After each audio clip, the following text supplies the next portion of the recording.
Okay, good afternoon, everyone. Welcome to our City Council meeting. Today is Monday, August 15th, 2022. It's approximately 1 p.m.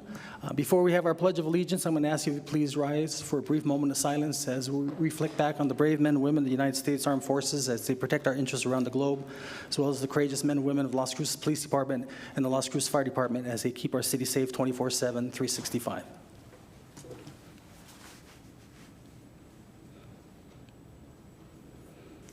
Councilor Abeta, join me in the pledge, please. I pledge allegiance to the flag of the United States of America and to the republic for which it stands, one nation, under God, indivisible, with liberty and justice for all. Thank you.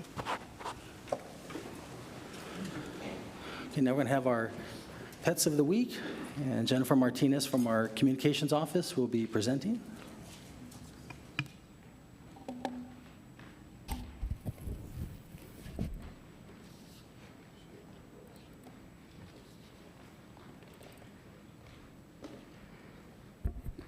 Good afternoon, Mayor and Council. I am Jennifer Martinez with the City's Communications Office, and today I would like to introduce you to our Cat and Dog of the Week, and I will begin with Marley. Marley loves going on walks. She is very gentle when taking treats. She does need a little bit of time and reassurance getting to know people, but once she does become very comfortable if given that time to adjust. Marley is a little over a year old and can be a little bit scared sometimes when put in new environments or situations.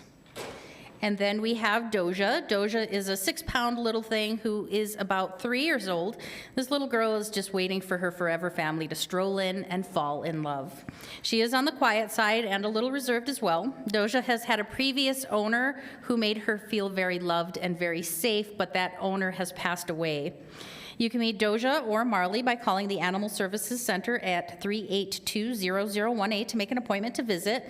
And if I can remind you, we're halfway into the Clear the Shelters adoption promotion, and that is where the adoption fees are reduced to $25. There's also an adoption event going on Saturday at Petco from 11 a.m. to 2 p.m., so you can come and get to know some of your new best friends. Thank you, Mayor.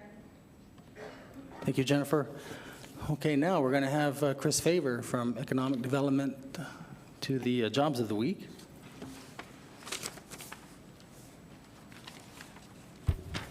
Good afternoon, Mayor and Council. I will be taking over Jobs of the Week. Oh, you're already up.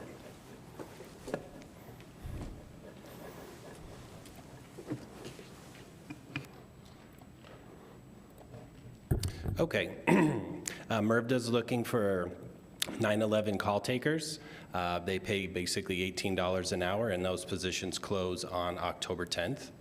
Adelante Development Center is looking for cooks, $15 per hour, and those positions close the end of this month. Liberty Engineering Wire Products is looking for maintenance mechanics, $20 to $24 an hour depending on experience. That too closes the end of this month. Style America is looking for stylists between $11 and $13 an hour depending on experience.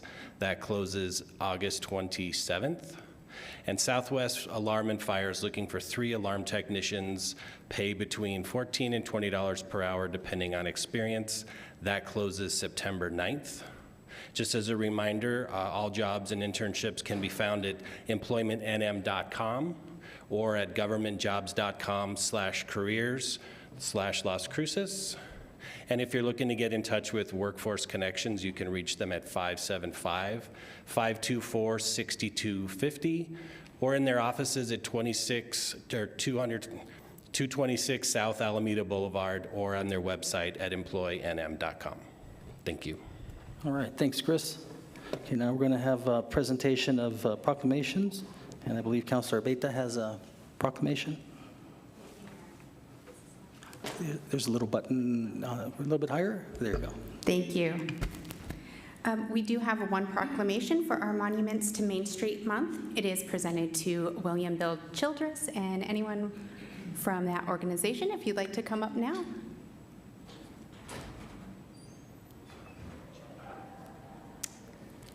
Okay, with that in mind, we will just continue with the proclamation.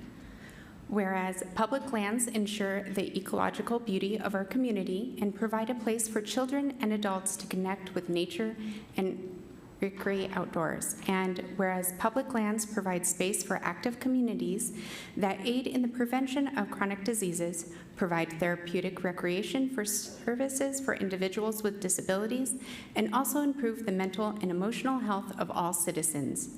And whereas public lands are vitally important to establishing and maintaining the quality of life in our communities, ensuring the health of all citizens, and contributing to the economic, environmental well-being of our community. And whereas local public lands increase a community's economic prosperity through increased tourism and the attraction and retention of businesses.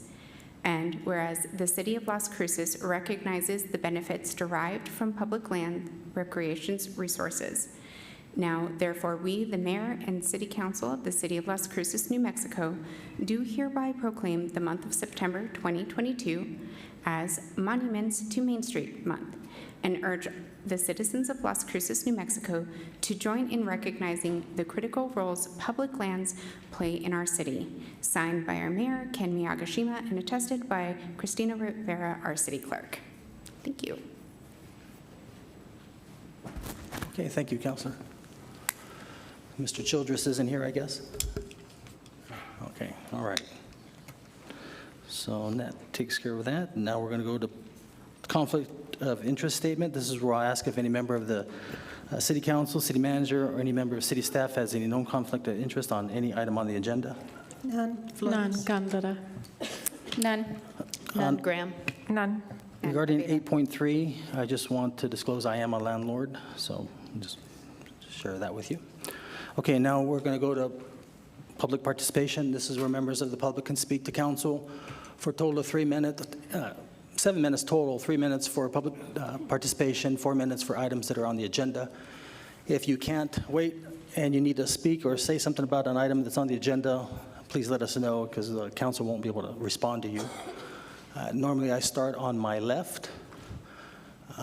Well, Judge, you're welcome.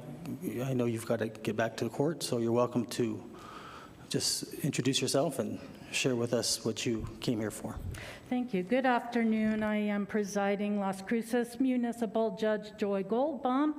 And at next week's City Council meeting, I will be doing a presentation that I think will address most of your questions and concerns about the court, and I hope will be very informative for you. So most of what I'm about to say will be addressed next week, a little fuller. But I did want to inform you right away that Kieran Ryan is no longer serving as a municipal judge. There was some irregularity or misrepresentation about his qualifications. He's no longer licensed to practice law in New Mexico. And City Code Section 17-34A states in part, no person may be elected or appointed municipal judge who is not an active member in good standing of the New Mexico State Bar Association. Unfortunately, he did hear cases last week, and I will have to go through those to determine if they need to be dismissed or can be reheard. There was no reason to rush through that appointment and to do so without my input or even my knowledge. I must implore this council, the city manager, the mayor, and the city attorney's office not to vote on any changes to the municipal court or its personnel without my prior knowledge and input.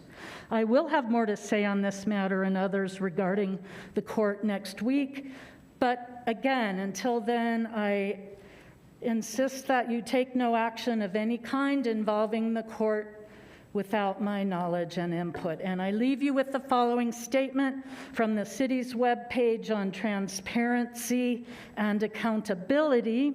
You have a right to know what the city of Las Cruces is doing for you. The city operates in a manner that creates trust, so it can lead to a successful organization. This municipal organization has an obligation to our residents to be open and honest. I want to work with you in a spirit of collaboration. I'll say more about that next week as well. Thank you. Excuse me, Judge, I believe Brad from our city attorney's office will respond to your comment.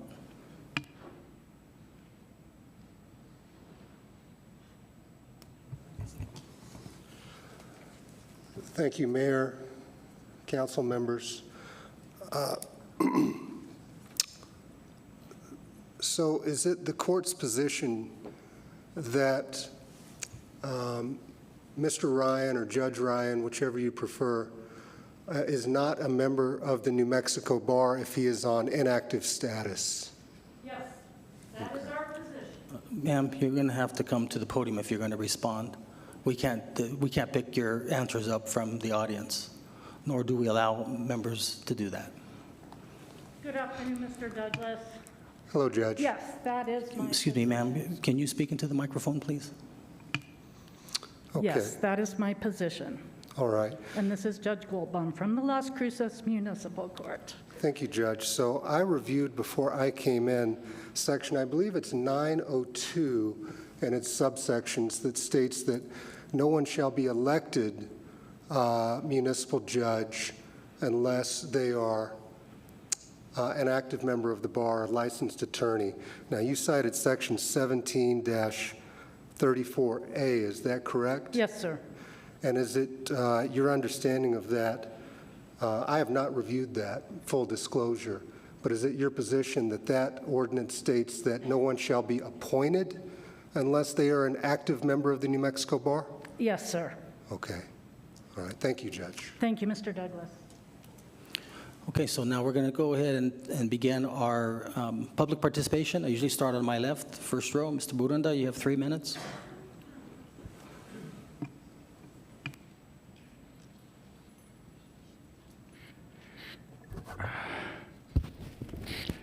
Yes, my name is Paul Burunda, and I've been a resident. I was born and raised here in Las Cruces almost 78 years ago. Last week, our last city council meeting on August the 1st, I touched base on this very issue of Judge Ryan's appointment. I did then contact the city clerk's office and got copies of the booklet here. And I contacted the governor's office and the attorney general's office on this issue. But first of all, one other thing I wanted to add, I had asked the mayor or the city council for an additional 5 minutes so that I could discuss other issues, but Mayor Miyagashima and I don't get along very well, so he denies me anything and everything chance that he gets for me to speak. And I spoke about this issue, but the most important part of this is that this goes to the city council. You voted in favor of appointment of Judge Ryan without knowing anything about what he is all about, and I'm ashamed of you, and you should be ashamed of yourself for doing it. A year and a half ago, I came here and I spoke before the council, and Chief Gallagher appointed a internal affairs division to investigate Ryan for perjury, allowing an officer to perjure himself, and I also then appealed. He found me guilty, and I appealed to district court and before Marcy Byers, and she stated to me in court, and I have all the evidence.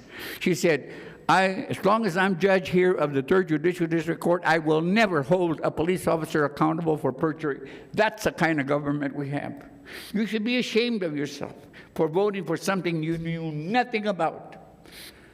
And all of you that sit here today, except for Mrs. Graham and Mrs. Curran, were on the council at the time. You are my District 1 representative, Mrs. Cantara, and you've known all along everything that has been happening that I've shared with you.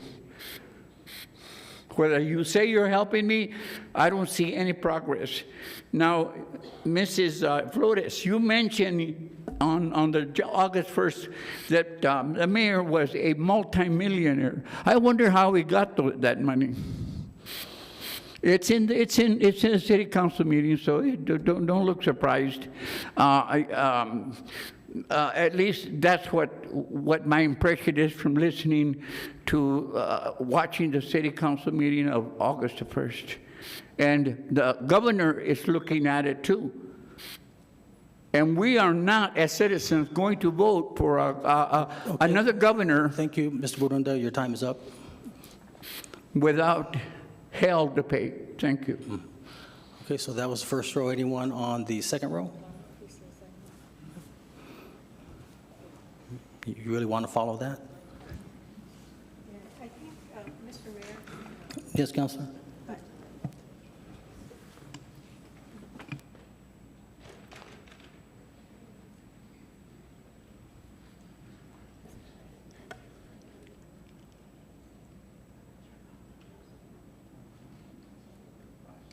Go ahead, sir. Go ahead, and just need you to state your name, please. Mr. Mayor, City Council, my name is Michael Potts, and I just came here to give you some information and discuss this Resolution 23022 that you have before you today. Sir, you won't be able to stay for that resolution? Will you be able to stay to talk about that resolution? Because we don't normally talk about the on the agenda. No, It sir. looked like it was on the I know, agenda. Am but I wrong? public participation is usually for other things that aren't on the agenda. Oh, well, then I apologize That's most okay. profusely. If you can wait, it won't be that long, I don't think. Okay, thanks. Thank you, I can wait. sir. Thank you.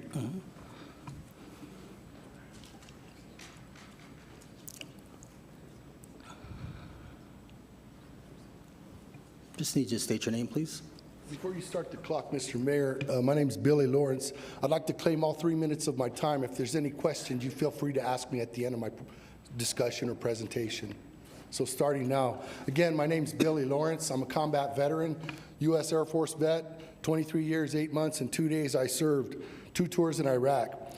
Greetings, my name is Billy Lawrence. I live at 1955 Palm Canyon Drive. I'm here today to discuss the special use permitting process for the halfway house established at 1955 Palm Canyon Drive. I understand that in accordance with the Federal Fair Housing Act and the ADA, local governments are required to make reasonable accommodation for recovering alcoholics and drug addicts who live in group environments. I'm not here to protest the fact that the halfway house has been established next door to me in September of 2021. I'm here to discuss what I believe to be a procedural error committed by the city of Las Cruces during the establishment of this halfway house, and how its arbitrary and capricious decision not to post a special use notice resulted in a procedural error which has caused me and caused severely diminished my quality of life for me and my family and others that are affected around the city for this same situation. On or about 19 May, I called the city planning office and I spoke with John. I believe his last name was Munoz, I'm not sure. After putting me on a brief hold to confer with his coworker, he advised me that they had discussed the special use permitting process for this specific address, and it was decided that this house didn't meet the definition of a halfway house. He further stated that this house was like a house full of college kids renting rooms, and the special use permitting process wasn't required. I told him that I didn't agree, and he could come and see the neighbors for himself. I then told him I would send a letter further explaining my reasoning. I sent the letter on 28 May, and I was contacted right away by the planning and zoning lead, I would assume, with a hyphenated name that included Rogers. She was very polite. She told me that they're in the process of updating the ordinance on the definition of a halfway house because it was something to the effect of the ordinance isn't clear or it's ambiguous in the way it was currently written. I told her for this discussion we're looking at the current ordinance. I specifically asked her what criteria was used as a basis for their decision, and she didn't really answer the question, but she said if I didn't like their decision, I can do one of two things: call codes to complain if there's violations next door, or pay $250 to appeal their decision. I specifically asked if she would please answer my questions in writing and provide me a written response for my file at the earliest convenience. As of this date, I have not received a response from anyone, so I called the city manager's office on Friday, the 12th, and spoke with Annette, who found my email and resent it to all of you again, including you, Councilor Flores. Lastly, I thought I haven't I thought, lastly, although I haven't discussed this situation with my neighbors or any other affected parties, I have discussed it with an attorney, and he referred me to the New Mexico State Bar. I haven't retained his services, but he's advised me that procedural errors committed by municipalities can be fatal mistakes resulting in lawsuits or settlements for damages, and he strongly recommended I attain legal counsel ASAP. My first letter was an inquiry. My next letter I have already prepared is a demand letter. Should the city continue to ignore my request for an explanation? I'm available to meet with your legal counsel or anyone else in a more private setting to discuss this matter in greater detail. Any questions? The only thing I have, sir, if you'd like to leave that with the city clerk, I'll take a look at it. And Sir, you have the letter, Mr. Yeah. Mayor. Well- You have the letter. All of you have the letter. yeah, well, Councilor Flores has it. let me just share with you that if they send it to all council members, it's very unlikely it's going to be responded to. Sir, So if I may- I just got to say, if you want to leave it with the city clerk, fine. If you don't want to, okay, we'll go to the next speaker. Okay, we'll go to the next speaker. Okay. Thank you. Yep, you're welcome. Okay, third row, anyone? Fourth row?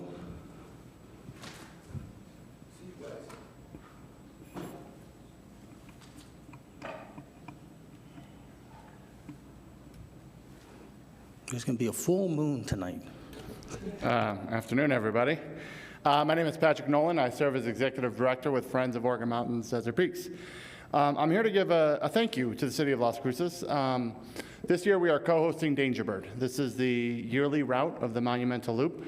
For those of you that don't know, many of you probably know more than you want to know about the loop. It connects all four parts of the National Monument. And this year is our first permitted event where folks are registering. And we were able to do this, thankfully, with the support of Visit Las Cruces and the good folks over there, specifically Hillary and Rochelle, who are really instrumental in believing in the Monumental Loop. Registration closed at 150. So of those 150, half of those folks are from out of the state of New Mexico. So I think that's a really good sign of economic development, bringing folks here to southern New Mexico from all over, Wisconsin, California, Maine. I think there was a Maine in there, there's a Florida, lots of Texas, Arizona. And then we're also some New Mexicans out there because we protect public lands for New Mexicans too. 20% of the riders are female, which I understand we need to do a better job of. So I just think it's important to mark that. We need to get more young women out on bikes. So we will continue to work with the City of Las Cruces Parks and Rec on that kind of program. So like I said, this is the first year it's a permanent event with our local BLM office. I invite you to come to the Backpacking Summit, which will take place at Klein Park on October 28th. And we're really talking all things outdoor rec. It's a great chance to learn more. I'm sure we can get somebody up here to serve on a panel to talk about what the city is doing for outdoor recreation. And then the ride will kick off October 29th from the Downtown Plaza, somewhere around here. And you can ride on that. You don't have to do the whole 200-mile loop, but you can ride on that intro ride and send folks off on their voyage. So thank you again to the City Council and to Visit Las Cruces. All right, thank you, Patrick. Was what, the fourth row, I believe? Fifth row, anyone? Sixth row? Seventh row? Wait, yeah, okay, yeah, you too. Juan and this lady here.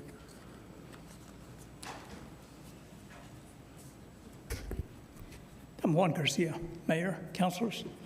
I understand using social justice verbiage helps score political points, but I find it very troubling and divisive. Seems all issues revolve around identity or racial or victimhood context. A quote from the resolution 23-22 presents the ideology of the oppressors and the oppressed, this time the landlords being the oppressors. Sourcing, and I'll quote, source of income discrimination contributes to the perpetuation of racially segregated communities and neighborhoods with concentrated poverty. Wow. I don't believe there should be discrimination against anyone. But on the other hand, landlords have to make a risk assessment on who they will do business with. Many landlords are mom and pop small businesses who are trying to make some supplemental income to survive in a high cost of living environment. They count on the rent to pay the maintenance or mortgage of their rentals or for their own steady stream of income. Many are on fixed income. I know a few of those. When a tenant defaults, the landlord is stuck with resolving the problem at their own expense. and I quote, "increased efforts to combat income discrimination through aggressively investigating and prosecuting landlords who refuse to rent to tenants." You can drive a truck through that quote. So if a landlord deems a prospective tenant is a risk and refuses to rent, you're going to prosecute him or her. Please stop with the racial divisiveness and class warfare being pushed by the narrative included in this proposed resolution. Thank you. Yes, ma'am, in the back.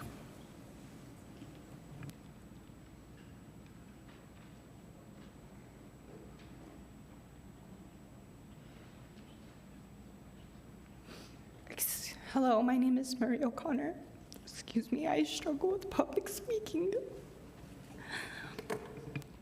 I just found that there would be a discussion on the resolution in support of New Mexico's legislation to protect tenants from income discrimination by landlords.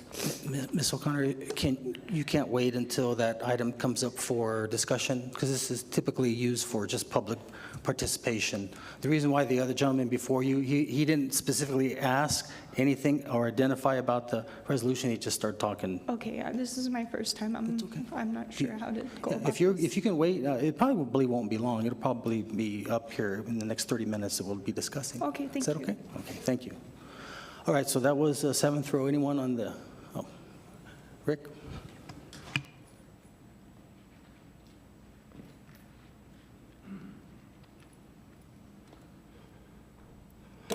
Hello, my name is Rick Renault. I was going to speak on 8.3 because I had to leave. Is that okay? Okay. Sure, go ahead. All right, thank you, But you Mr. Mayor. you just get 3 minutes, so. Yes, okay, that's fine. Thank you, Mr. Mayor and City Council.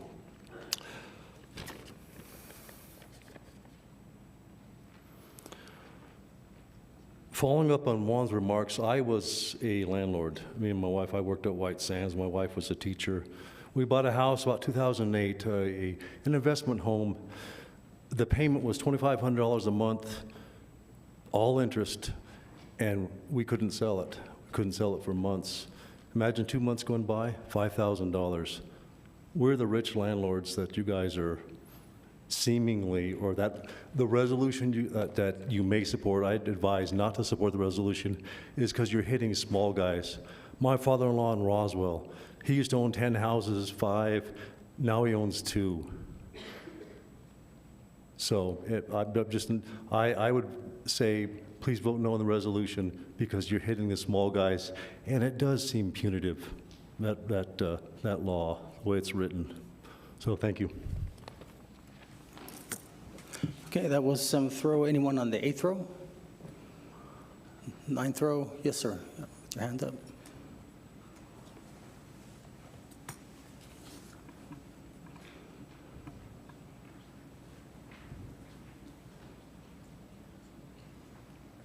Oh, Peter Goodman. I think maybe so. Good morning. I am Peter Goodman. I'm a journalist in town here.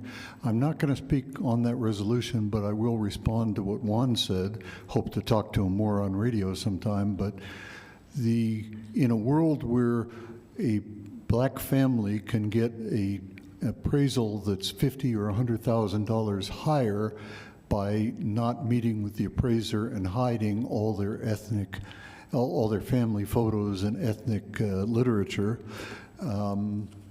dealing with racism is still a serious problem. But I'm really here to, I hope without the same kind of heat as some others, discuss the Judge Ryan's situation. Technically, I think he's probably practicing law without a license. In California, that would be treated either as a felony or as a misdemeanor. Now here, this situation obviously would not be a felony and probably wouldn't be prosecuted as a misdemeanor Point either. of personal privilege. Say again? Point of personal privilege to ask a legal question.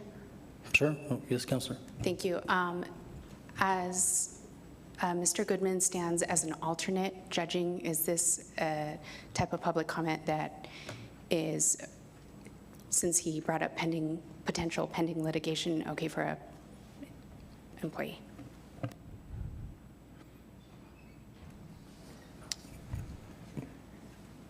Counselor, just to be clear, what you're asking is because Mr. Goodman acts as an alternate judge to the court, should he be espousing certain views that could be detrimental to the city? Yes, sir. Or its employees? Yes, sir.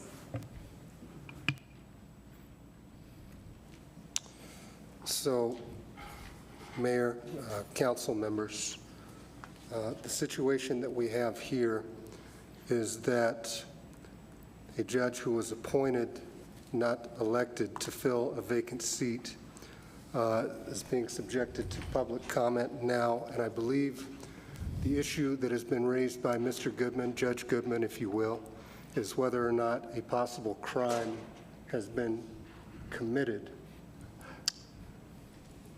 It seems to me, and this is very much a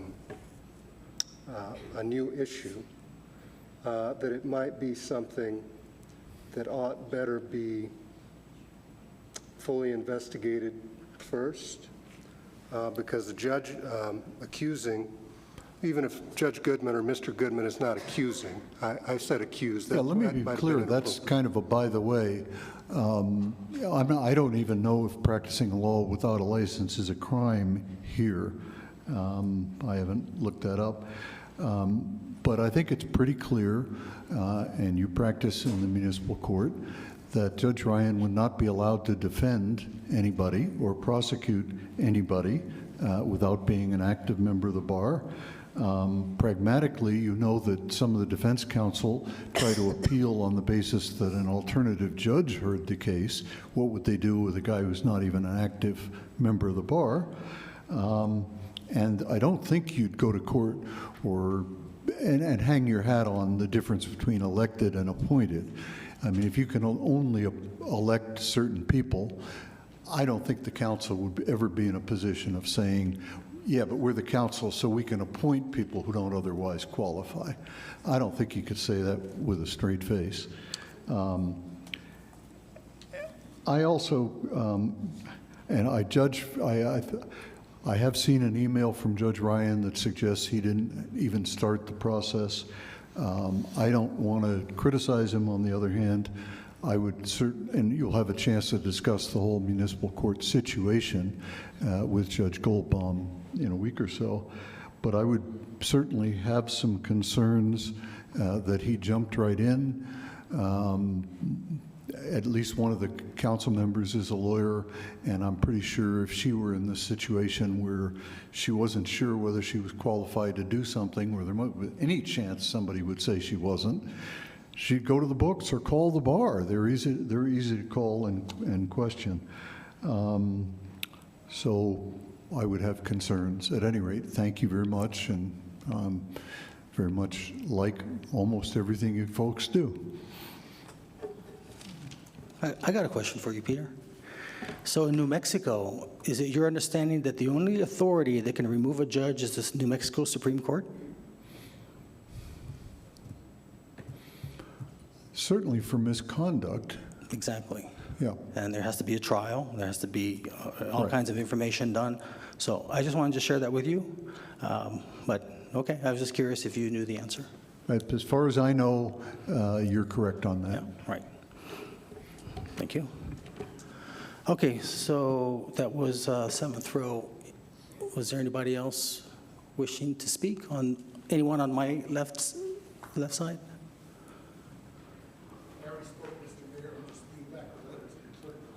Oh, good. I appreciate that, sir. You know, that way there, I can look at it. We can.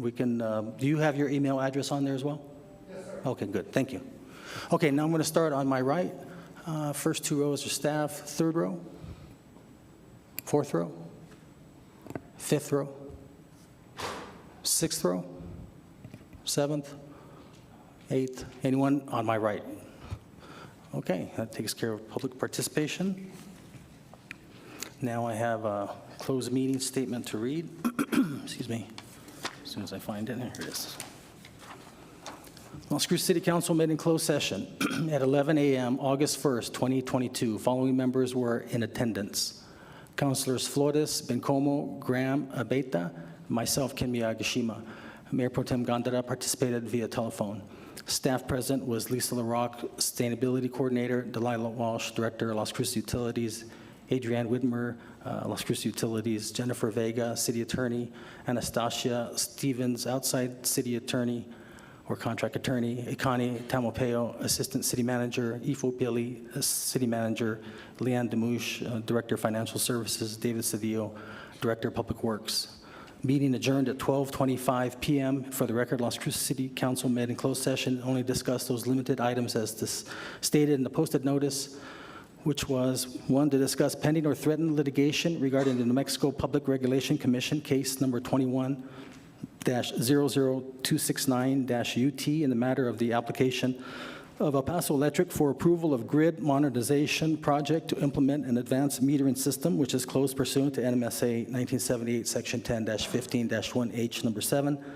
And the next item was to discuss pending or threatened litigation regarding the community solar rule, case number 21-00112-UT, which is closed pursuant to NMSA 1978, Section 10-15-1H, number 7. And the third item was to discuss pending or threatened litigation regarding case number 21-00177-UT concerning the proposed amendments to Rule 17.5 440 NMAC line extensions, which is closed pursuant to NMSA 1978, Section 10-15-1H, number 7. Okay, now we're going to go to the acceptance of the agenda. I'm going to need a motion and a second, please. So moved by Flores. Second, Abita. A motion made by Councilor Flores, second by Councilor Beta. Christine? This is on the motion to accept the agenda as presented. Councilor Abeda? Yes. Councilor Graham? Yes. Councilor Bencomo? Yes. Councilor Cran? Yes. Councilor Flores? Yes. Councilor Gondeta? Yes. And Mayor? Yes. Okay, so first item, 8.1, excuse me, Resolution 23-020. Need a motion and a second. So moved. Seconded by Flores. Okay, motion made by Councilor Flores, second by Councilor Corran. And Dave Duncan will. Good afternoon, Mayor. Were you here before? Yes, sir. Okay, that's right. One other time. That's right. Okay. You're a veteran now, yeah. Trying to be.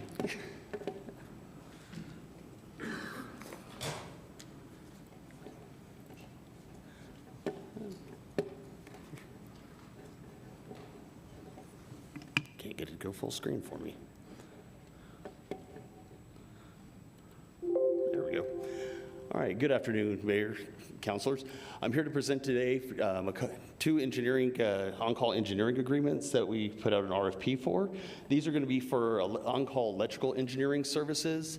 We put out the RFP in March of this year, and from that RFP, we received 2 proposals, and these proposals were for services such as electrical system design for buildings, booster stations, lift stations, and odor control stations.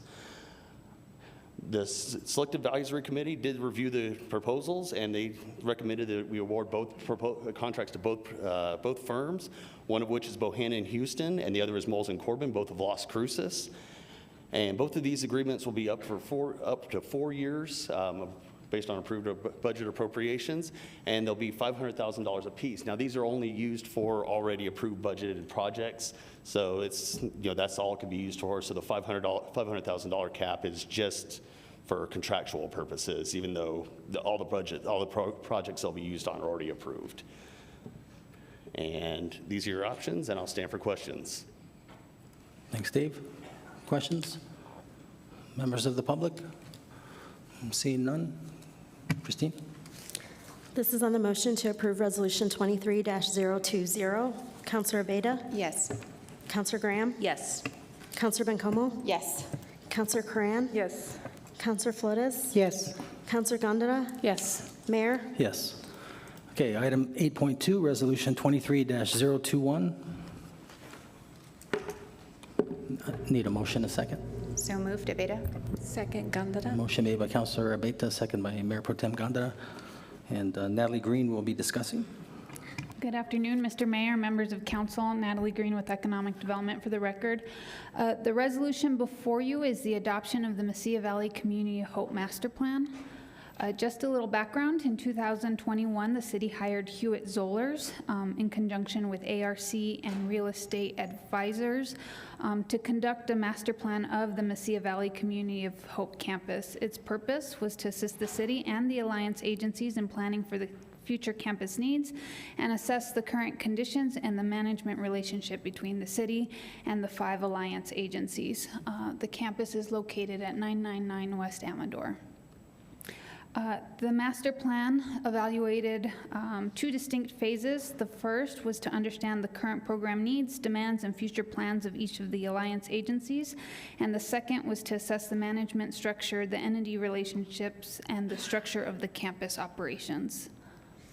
The existing site is before you. Building 1 was constructed in 1994. It used to house Hacienda del Sol, Mesilla Valley Community of Hope, El Caldito, and St. Luke's. It currently houses El Caldito, sandwiched between Amador Health Center on both the north and south ends of the building. Building 2 was constructed in 2000 for Jardín de los Niños, and then Building 3 was built in 2005 and expanded out the Mesilla Valley Community of Hope day shelter services and the Casa de Peregrinos. And then in 2011, we added Camp Hope. Hewitt Zoller performed a facilities condition assessment, which is a ratio between the cost of repairs to the building and the current replacement value based on insurance standards. And so they determined that the overall campus has a 63.3% ranking, which just basically means that it needs some investment because it's near its useful life. The condition assessments that they performed, there was a number of things that they noted. They identified about $26 million in capital improvements that could or should occur over the next 5 years. Some of those are HVAC systems, ADA accessibility, parking lot, landscaping, erosion, an additional driveway, and we'll get into some of that in a future slide.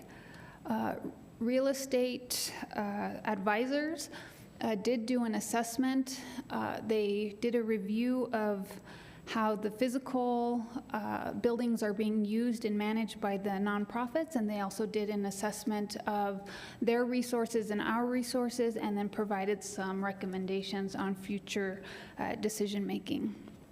Some of their recommendations were to dedicate a full-time maintenance staff person to help streamline and build efficiency in the facility process.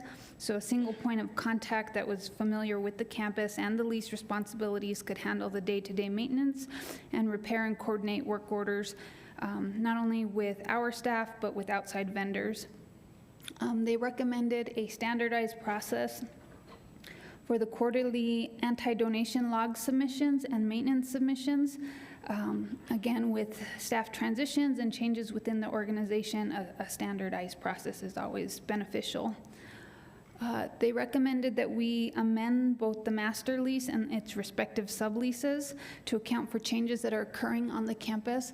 As council may remember, there's been some alterations or additions to the campus to include a future expansion of Amador Health Center, and then the Casa de Peregrinos new facility, and then Camp Hope. So the subleases would not only identify that new square footage, it would also just have a more consistent format.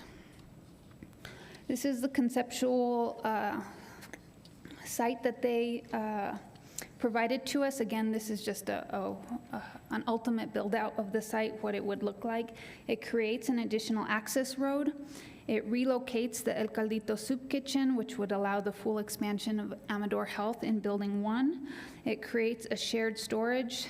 Many of the nonprofits have Connex boxes that they're using around the campus. It allows for the relocation or potential renovation of Jardín de los Niños. It demonstrates the new warehouse in Casa de Peregrinos. It also shows once Casa de Peregrinos moves out of Building 3, the expansion of Community of Hope to relieve crowding into that space. It demonstrates a construction of a security station. It also potentially reorients its site entrances, and then demonstrates the expansion zone for housing and other compatible uses.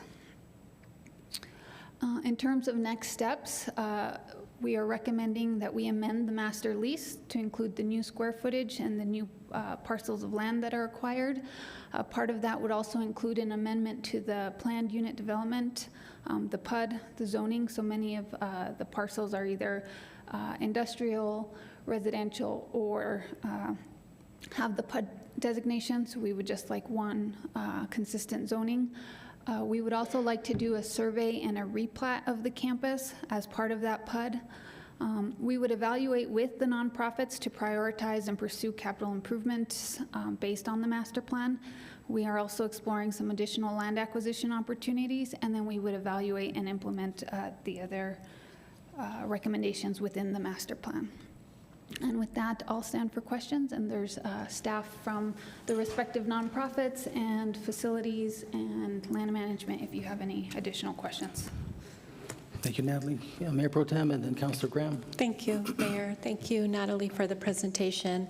Very appreciative of this happening. I think I've been talking about this for some time. So it's nice to have it right in a format that we could easily read and understand where the strengths are, where the issues are. Natalie, as it relates to the recommendations that you outlined for us, is there a time frame to get? And I'm looking more specifically to the changes in the lease and the lesser, a lot of dialogue around the agencies not being familiar about who's doing what. We're not consistent about maintaining, it seems like, or it appears, I don't know that to be. Mr. Mayor, Mayor Pro Tem Gandara, I anticipate that master lease coming for sure prior to March 2023. That's when Casa de Peregrinos will move into or we anticipate them moving into their new facility. So they'll need to have a lease in place so they can occupy the new space. So I anticipate those changes coming sooner than later. And then the PUD and the survey replat, staff has already started that process. It's a lengthy process, but again, we anticipate those happening within the next 6 months. And then with the capital improvements, the agencies have already met. Many of their projects are on the CIP and the ICIP, and then we are also meeting with our grants office tomorrow to also evaluate some of these capital improvements. So Natalie, more specifically, the changes in the maintenance schedule and utilizing software to accept, to manage that effectively. I think those are all very important, and I want a time frame. I've been talking about this for at least 3 years. I know there's been transition of folks, but this is really important, and it behooves us to maintain our facilities at the best. Is there someone from facilities willing to tell me what that looks like? Mr. Mayor, Mayor Pro Tem, I'm going to defer to Facilities Administrator Alex Flores.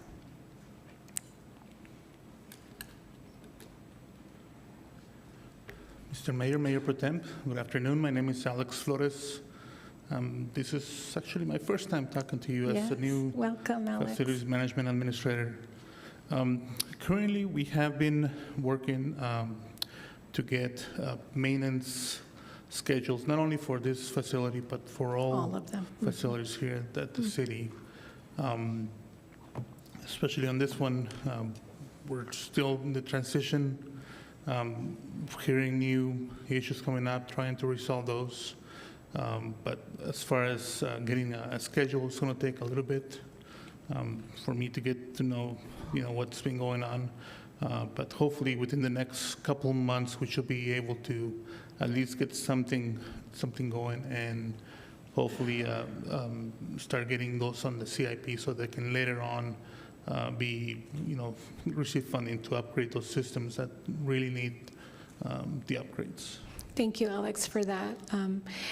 Do you have any future plans to look at software to assist you in that process? And if so, I don't know what sort of software is out there, but I imagine there's some very good ones that will help you manage that.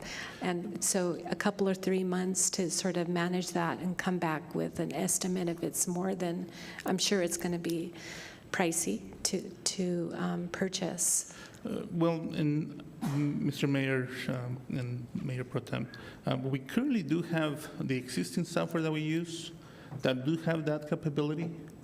And so we are exploring further that software to be able to further utilize it. Okay, all right. And so when will you have conversations with the leasees about Natalie, you mentioned the priorities like for HVAC and other ADA issues. I mean, when will we, staff meet with the leasee to determine what are the priorities moving forward? And how will we coordinate our efforts to lobby the legislature for upcoming capital outlay?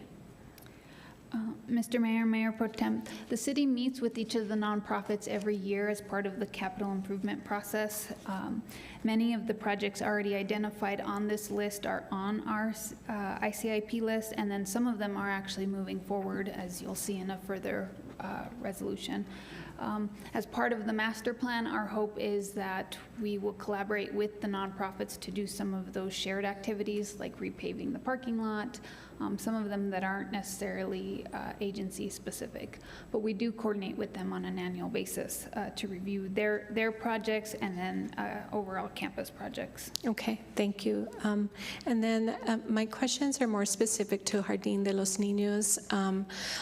Very concerned about, children and safety. Some of the things that I read are concerning to me, and those seem a priority, like 911, we should do something about this immediately. Are there any efforts currently to speak specifically with Dr. Michelle Adames?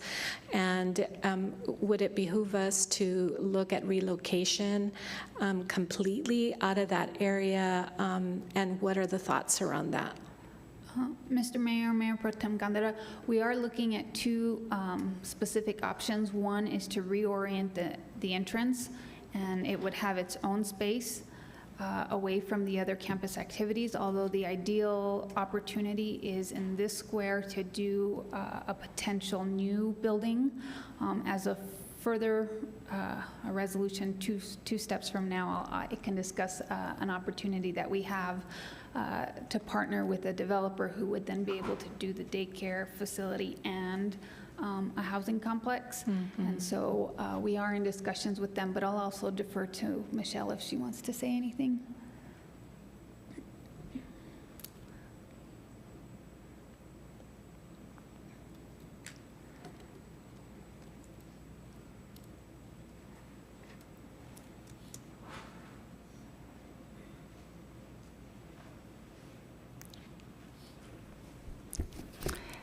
Good afternoon, Council. This is Michelle Adames, and I'm the CEO at Jardín de los Niños. And I appreciate, Mayor Pro Tem, your concerns. We do find it concerning at times to be located in our specific location. However, we do recognize that as a community, we're working together to establish the best plan of action. I do think that what is being proposed today and the steps that the city is taking to address some of the concerns is already in progress and helping us. I do recognize that there are moments throughout the year where the campus experiences a little more activity that is sometimes for our children, it's difficult to experience, but I do recognize that we are also working together as a campus to combat and work together to make sure that we're preparing ourselves for the growth that we're seeing, because across the campus, we're seeing growth. We're seeing the needs that we're meeting for the community, but also that there are several more that we will be serving down the road.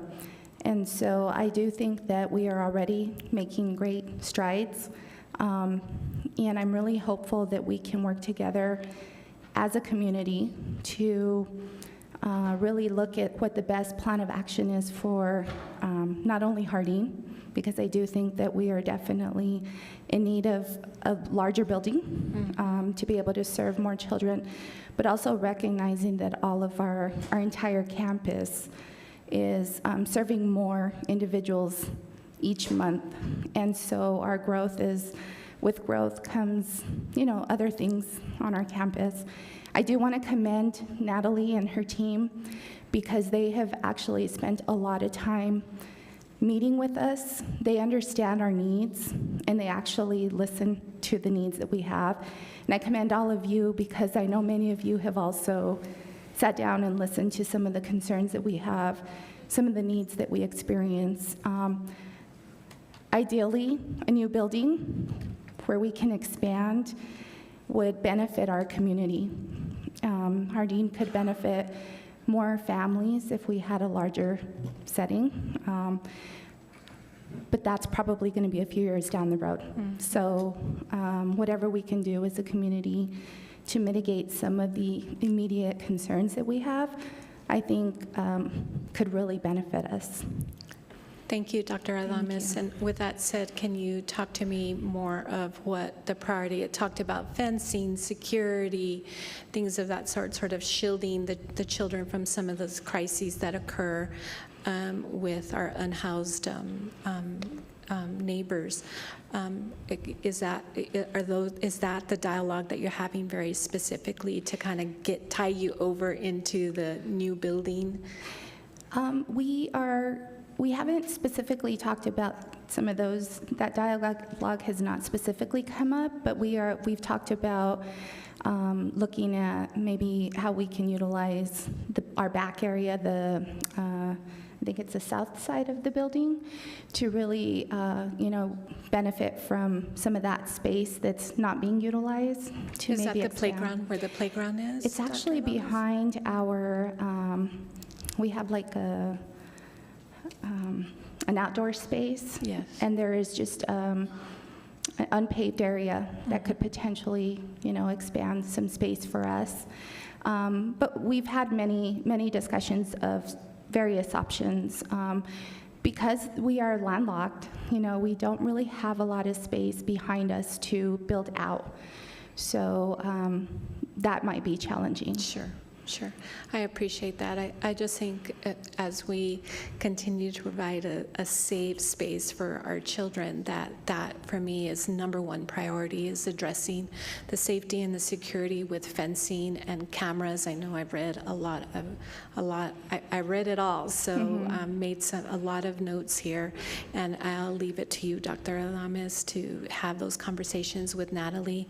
I would like, and I'd like to hear a quarterly report back about where we are at with the maintenance and the programming, and having one or two select maintenance people out there specifically, so they understand, from 1 month to another what the maintenance is, and a schedule would be appropriate. Thank you, Mayor.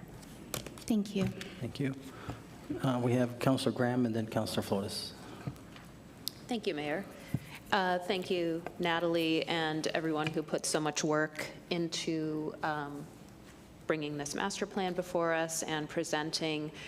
And I just want to say, obviously we're discussing one of the biggest challenges we're facing as a city, and I think the very good rallying cry is, okay, well, what are you doing? What are the solutions?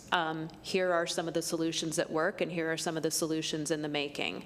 And I recognize that the wheels of bureaucracy turn so slowly, but they are turning. And it's really great to see the plans for the future. The primary question I had, I think, has sort of been brought out in the discussion with Mayor Pro Tem, and that is, if we can jump back to slide 10, please, Natalie, how we are funding all of this. And Mayor Pro Tem brought up state appropriations. You were talking about grant possibilities, Natalie. I know a lot of the partners at Community of Hope has had amazing success at bringing in grant funding. The Bezos Foundation, I believe, kudos, Director Martinez, I see you out there. I think the concern is, again, understandably, oh, is this just going to be completely funded by the city? And that sounds like no. But Natalie, if you could just give us a little more detail about the variety of funding sources. Mr. Mayor, Councilor Graham, so most of the improvements to the campus have been funded through capital outlay or through grants that the nonprofits have gone after. There's 2 upcoming projects, Cocina de Caldito and Cocinas de Peregrinos. Those projects are going after capital outlay projects. The Amador Health expansion, which is Pamela Angel's project, used, I believe, 2 or 3 different capital outlay projects, and then they were also very lucky to get a HRSA ARPA grant. And so many of the nonprofits have also used CDBG funding, so facility improvement projects are also a way to fund these through our CDBG program. But most of the improvements have been agency-led, and so with this master plan, it gives us the opportunity to not only do agency-led projects, but also lead as a city in what we need for the overall campus. Okay, great, thank you. So it sounds like the entire collage, federal, state, city, foundational. Okay, wonderful, thank you. That's all I had, Mayor, thank you. Thank you, Councilor Flores. I actually have a question for Dr. Adames.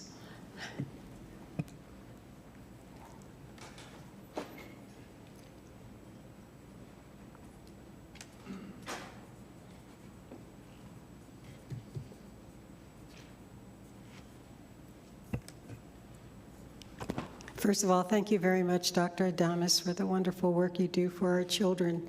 How many, is there a waiting list for children to be cared for? Thank you, Councilor Flores. Thank you, Mayor and the rest of the council.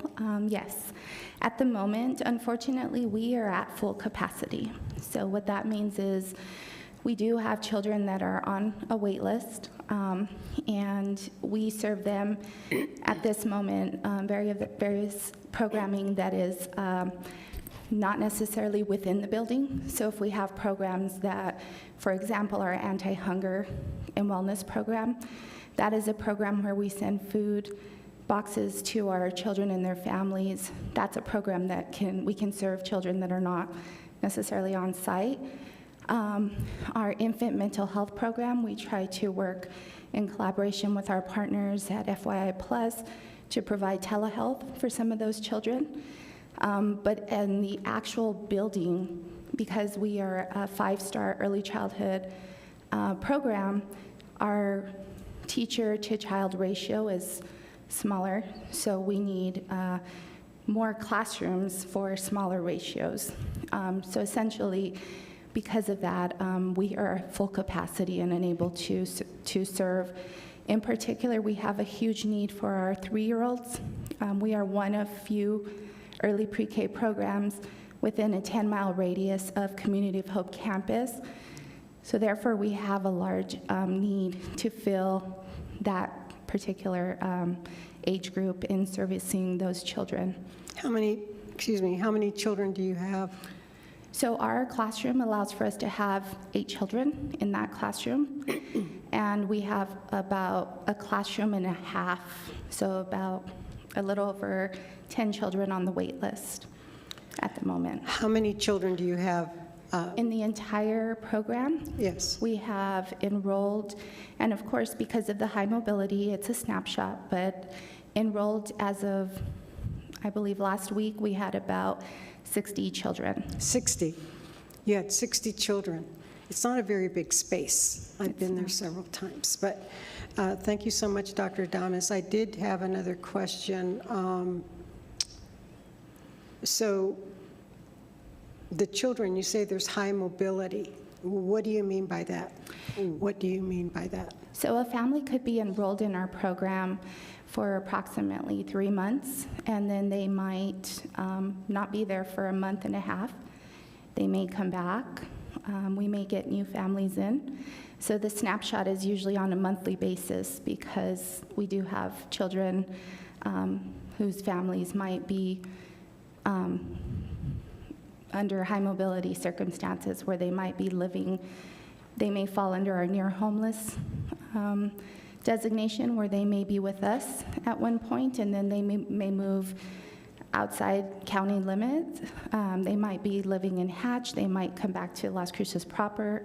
It just really depends on the makeup of the family and what the circumstances are.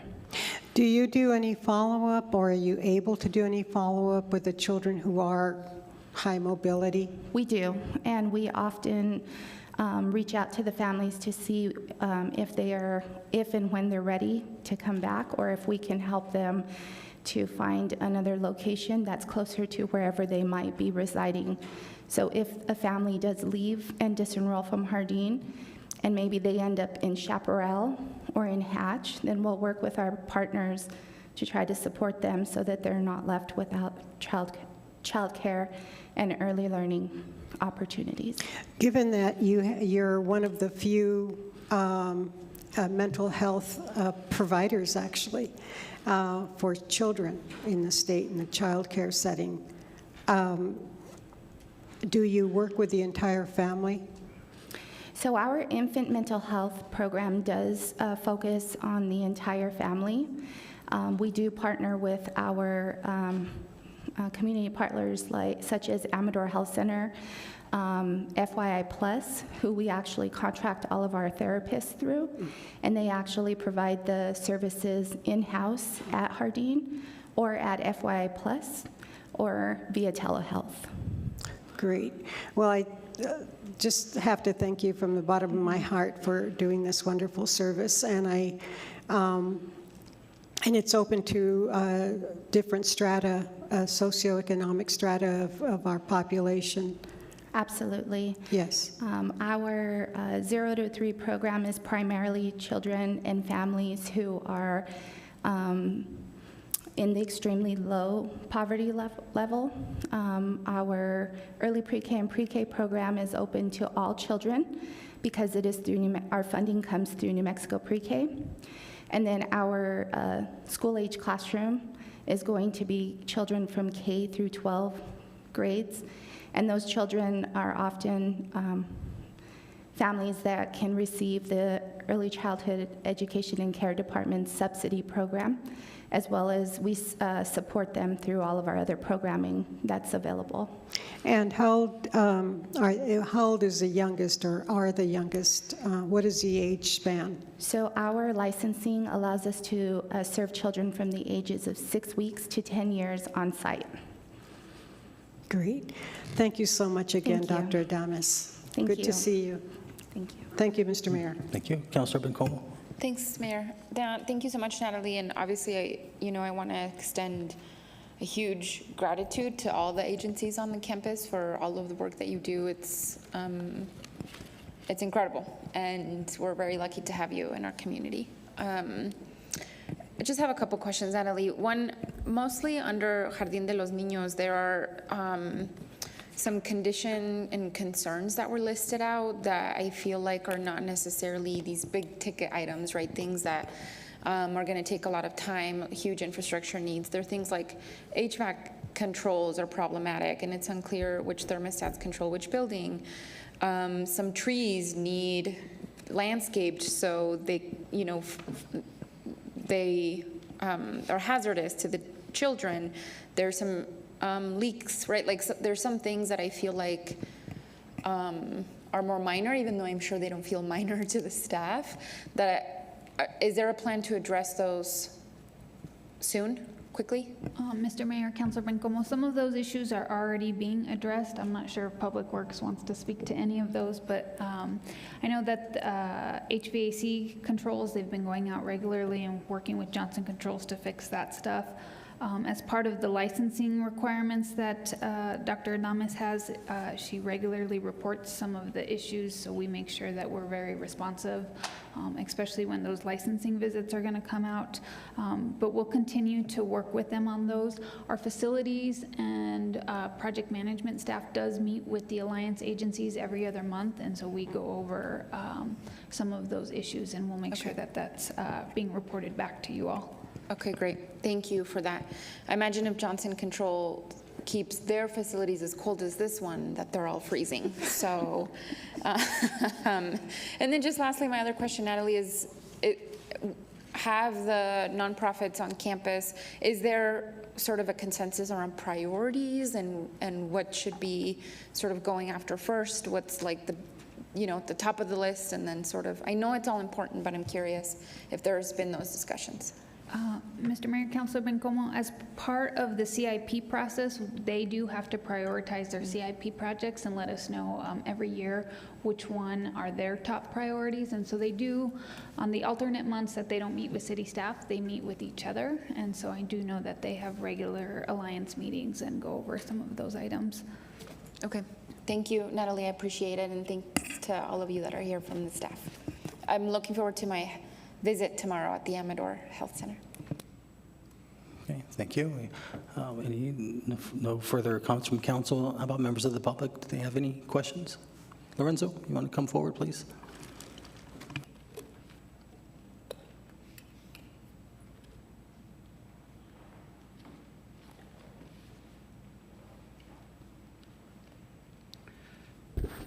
Good afternoon, Mayor and City Council. My name is Lorenzo Alva. I'm the Executive Director at Casa de Peregrinos. When we were looking at this master plan, we had this community in mind, not just the campus. Just so that you know that we had people in mind, human beings. What we were looking at, we wanted to make part of the community of hope. And it made it easy for us to think about people instead of buildings, instead of adding infrastructure, but we were actually thinking about human beings while we were trying to figure out what would be good for us and for this campus. No, we were talking about what would be good for this community. Those were the priorities that we took when we looked at everything and on the programming. I think it's really important that we go ahead and adopt this and begin to move forward. Casa de Peregrinos has already got on your CIP list, add infrastructure to it. Our goal is to begin to really beautify the campus, which should have been done a long time ago, but that's neither here nor there.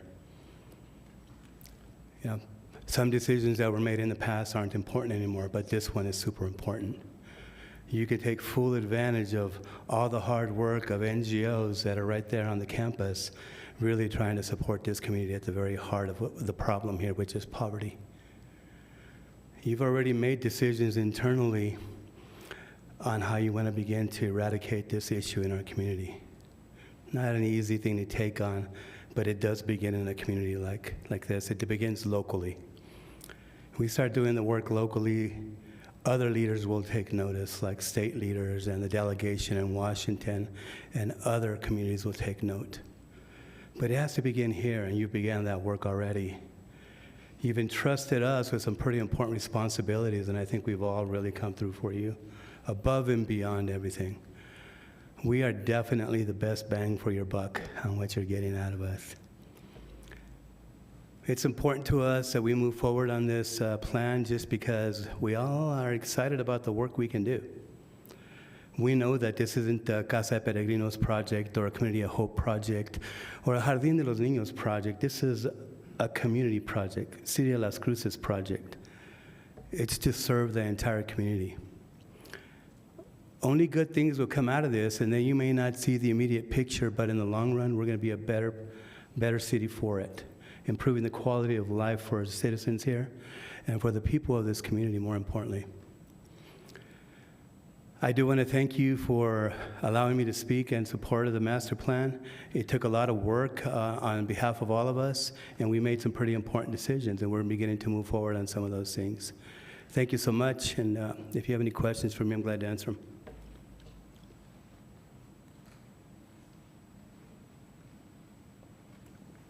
Okay, I have just one comment. If you, well, not for you, Lorenzo. Can you put the screen back up, Natalie? Right there. So, and this is totally, I just want to just throw this out here. We're on my left where it says potential expansion area and near the Armijo lateral, established expansion zone to provide opportunities for compatible uses. Just something to think about.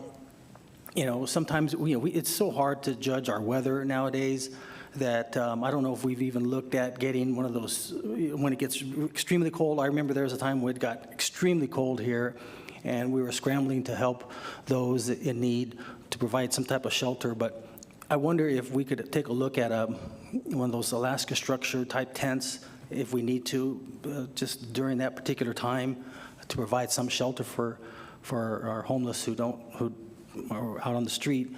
And that would, I think it'd be better than being out in the elements. So that was all. I was just going to throw that out there. I think I would like to, in the next month or two, have a work session so that and just devote it only to this, so that not only members of the council, but members of the public can see all the moving parts and all the hard work that our NGOs do and provide. Because I'm very supportive of this. I believe that this is where we need to focus all of our investment in and do our best to make this the best campus in the area, in the region. So, okay, all right. So nothing further. Christine? This is on the motion to approve Resolution 23-021. Councilor Abeyta? Yes. Councilor Graham? Yes. Councilor Bencomo? Yes. Councilor Cran? Yes. Councilor Flores? Yes. Councilor Gondeta? Yes. Mayor? Yes. Okay, item 8.3, Resolution 23-022. I need a motion, second. So moved, Abeyta. Second by Flores. Okay, motion made by Councilor Beta, second by Councilor Flores. Sergio Ruiz will be presenting. Good afternoon, Mr. Mayor, members of City Council. My name is Sergio Ruiz, Policy Analyst for the record. And today I'll be presenting on landlord income discrimination, a resolution on the landlord income discrimination of tenants. The discrimination part of it is a source of income. Discrimination contributes to the perpetuation of racially segregated communities and neighborhoods with concentrated poverty. It is an unlawful discriminatory practice to deny, directly or indirectly, an individuals the full and equal enjoyment of housing, including the rental of a dwelling, services, facilities, and privileges based on their source of income. Landlord obligations. A landlord may not retaliate against a tenant for exercising tenant rights. The landlord must keep the unit in a habitable condition by complying with housing codes materially affecting health and safety. Aggressively investigate and prosecute landlords who refuse to rent to tenants. Legislative action. The legislation and municipal ordinances need to be established that would prohibit landlords from discriminating against tenants based upon their economic status. The legislation shall prohibit discrimination against tenants who are recipients of Social Security income, disabled, veterans, or recipients of Section 8 housing vouchers. Housing agencies, advocates, and enforcement agencies should play a key role in ongoing repeated communication about the law's requirements to landlords and tenants. And with that, I'll leave you with City Council options and any questions that you may have. Sergio, I'm going to ask you a few questions, then I'm going to go to my colleagues here. So I take it that this was brought up in the housing PRC? I mean, I guess, I know I wasn't here last council meeting when the agenda was made, but I presume this went through the housing PRC? Mr. Mayor, it did not go through the housing PRC. It was, sir, I'll get to you in just a little bit. Yeah, okay. It was proposed to go through the housing PRC. However, the council member that initiated this resolution decided to bring it to City Council instead. I'm sorry, can you repeat what you just said? It was initially proposed to go to Housing PRC, but the city council member decided to bring it to city council instead. So it hasn't gone to the Housing? It did not. It did not go to to Housing PRC yet. Okay. The reason why I say that is, and these are just my own comments here, but I will say that first off, and I'll let Brad work on this while I'm just saying some of the things that I have some questions on. So there's, when state law, because I take it this would be used to be sent to the state legislature. Correct. So when state law conflicts with federal guidelines, because the federal guidelines do, I mean, you can't discriminate, but you are allowed to ask for their ability to pay. And so I think it's called the supremacy clause, and I don't know if Brad wants to look into that, because when one contradicts the other, this is the federal government, oversees, just like when when there's been a time where they say, hey, you can't ban panhandling. Well, the government says that's not constitutional. So, even though we may try to pass something here, so I'm sure Brad will look into that. But what I'm trying to get at is this. Now, me personally, I will say I support, in fact, during COVID, I think the ones who were able to come up with their a lot easier were those that were on certain benefits. I mean, it was automatic with them, getting Social Security, disability, veterans benefits, Section 8. But what my question is a lot of these that are in here already exist in the New Mexico landlord-tenant law. I mean, they do. But what my question is what if someone has, let's say they're receiving Social Security, but it's not enough to make the rent? Then it puts everything in a quandary, because it says, well, you can't use that as a means of income. But let's say let's say that the person is, but they don't have enough. Then they're going to say, well, you go before, who would you take? I guess this would be a state law, but I guess what I'm trying to say is there's just a lot of ambiguity in this, and I was just wondering how this came about, but I think you answered that. It did not go to the Housing PRC, which typically resolutions do go to the various PRCs for vetting, so the other council members can see it. But you're saying that one council member just had you, I guess, draw this up?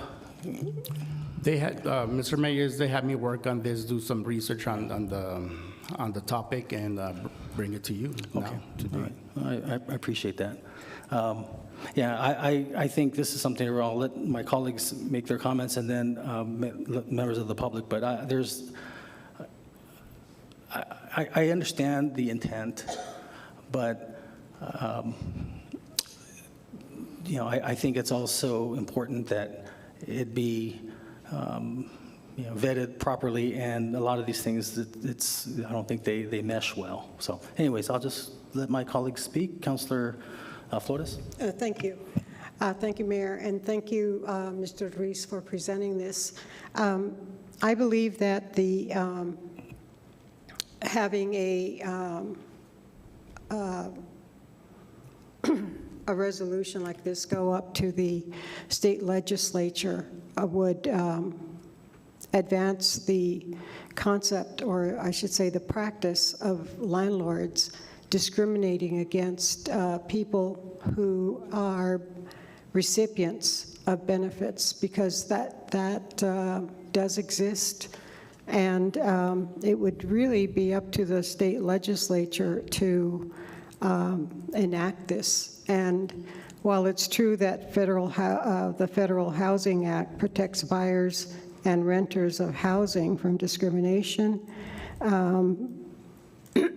excuse me, there's no protection. There's no protection on the source of income, and that's what this is addressing. And this was discussed in the Housing PRC, and I believe that Attorney Vega Brown was present during those discussions. So it would definitely be as written and presented, I don't think there's any, my humble opinion, well, my opinion, is that there's really no conflict, and any resolution that would be submitted to the state legislature with a request that it be considered for legislation would necessarily have to look at all the language. And some of this may or may not be consistent with the Fair Housing Act, the Federal Fair Housing Act. But the people of New Mexico need protections, especially since a vast majority of the people who live here are recipients of the benefits that are enumerated in this resolution. And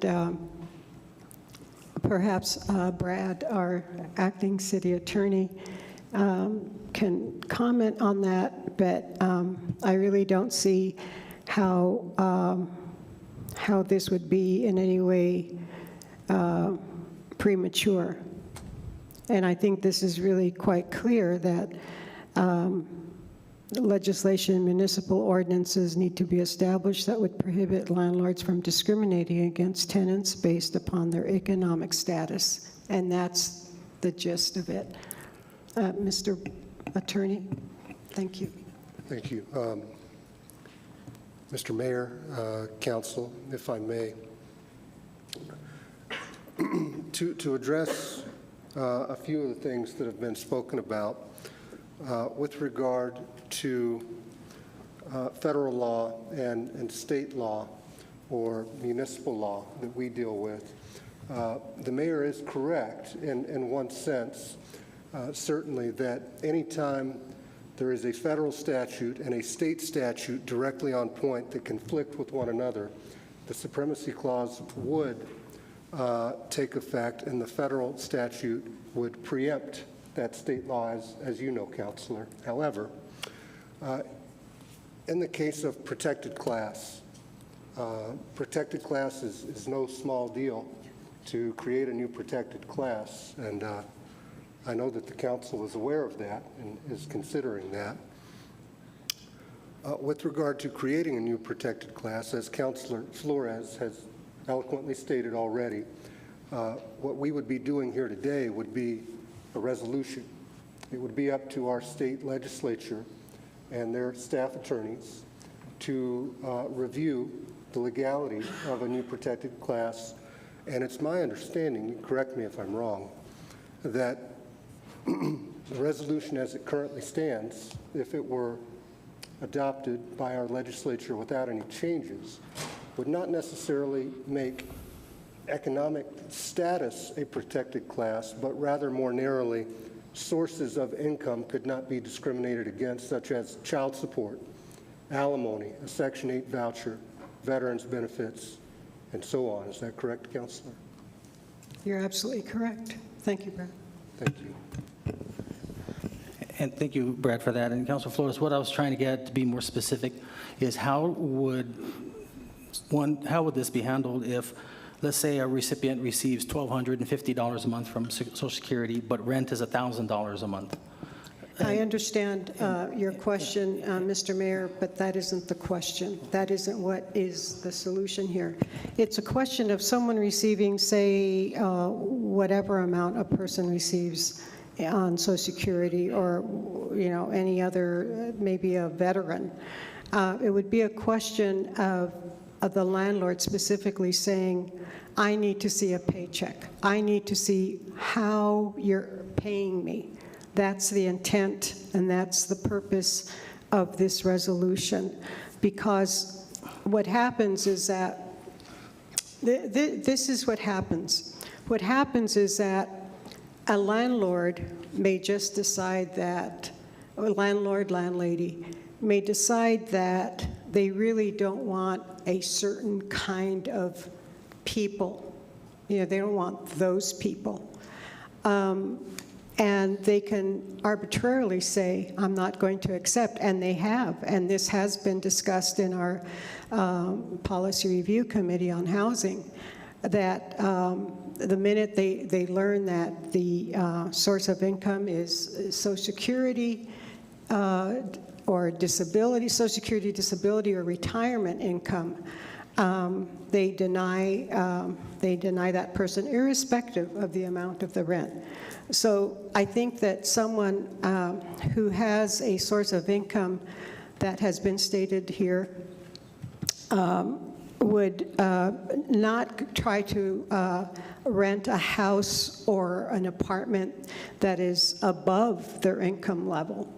And that's, it wouldn't be that, someone sees a house for, say, $2,000 a month and has a $1,200 income, would even bother to apply for that. And on that basis, on the basis of the income level, the landlord would be able to say, well, you don't have the money to qualify or to pay me the rent. So, and it wouldn't be based on the source of income, and that's what the intent of this is. I think it's well stated.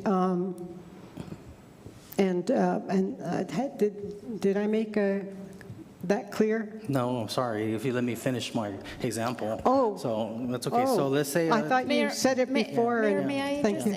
please interject here as the chair of the Housing PRC? I'd like to say a couple things before this gets any more convoluted. Go ahead, Councilor. Thank you. Again, as the chair of the Housing PRC, I was approached by Councilor Flores about this type of resolution, sending something to the state legislature to support some sort of tenant-landlord protections. I said yes, of course, but not until it made more sense to do so, like December, January, since we all know there is no state legislature currently at the moment that is meeting and discussing some of these issues. However, we are absolutely talking about source of income discrimination policy in our Housing PRC. We are working with legal to draft up an ordinance. So if folks here are interested, which I imagine many of you are, in providing feedback for that, you may absolutely do so. My hope is that when that ordinance is ready, it will come to City Council for a work session, and then to City Council for a full vote.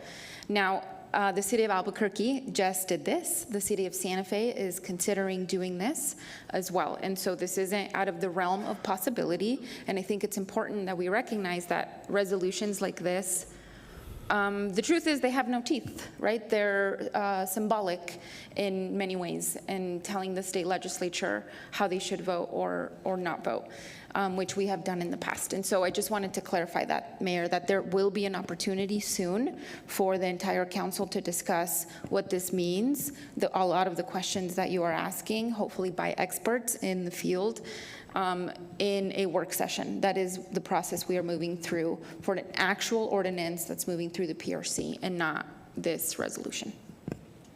Okay, so if I may ask you a question, so Councilor Flores, so if an applicant makes $1,250 a month on Social Security, but the rent is $1,000, right? And they get turned down because they don't have enough, the landlord doesn't feel that they can afford that.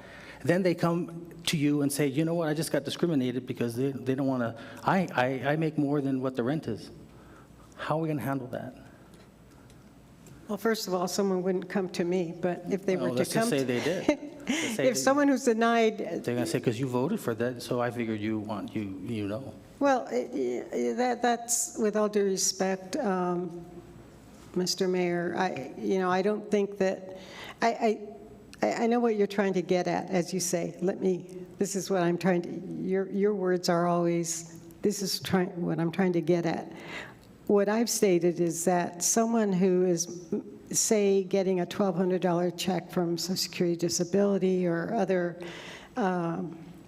governmental assistance, and the landlord says, well, you're not going to be able to meet the payment because you don't have, that would just be a matter for the courts to decide whether there was any intent based on but I'm not a judge.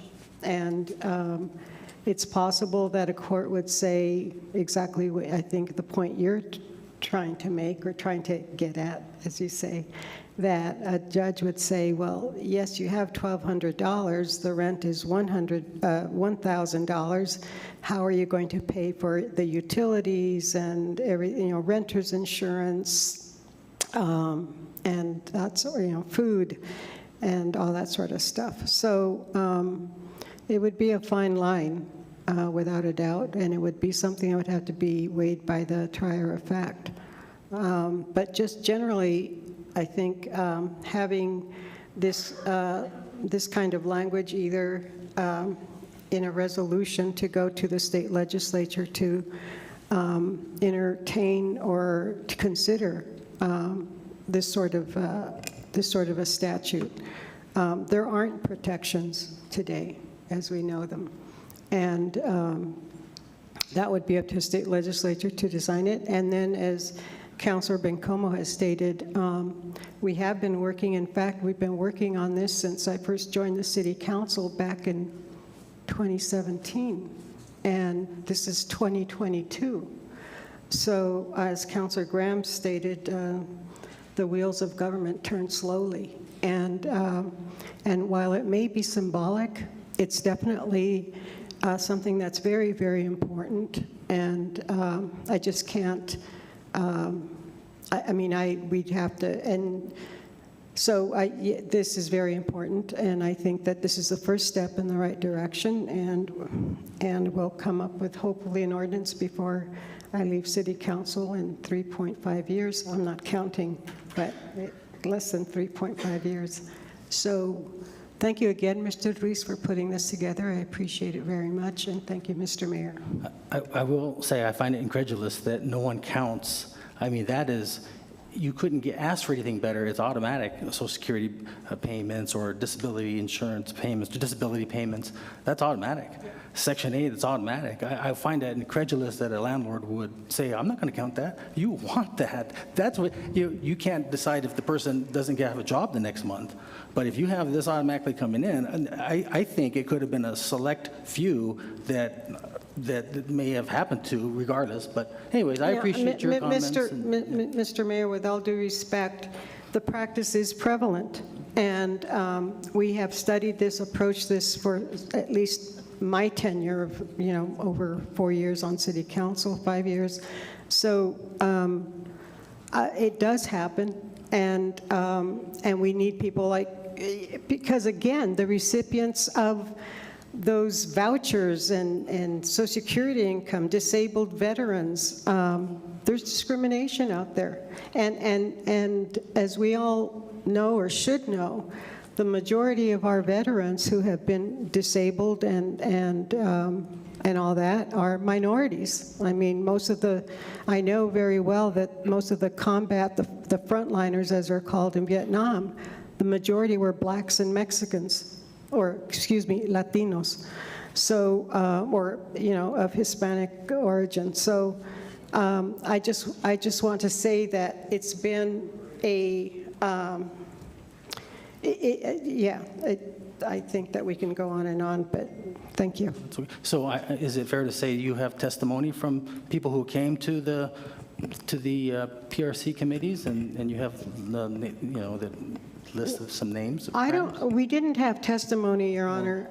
We do not have proceedings such as taking testimony, but we did have presentations of practices throughout the state, because during our PRCs, we do have people throughout the state who are very much concerned about housing. So it isn't testimony, but they are facts, and as presented. Thank you. Okay, well, we have Councilor Abeta and then Councilor Bencomo. Thank you, Mayor, and thank you, Mr. Ruiz, for this presentation, and thank you to the sponsor for bringing this up. I think all of us are concerned about housing and making sure that there are fair practices with everything.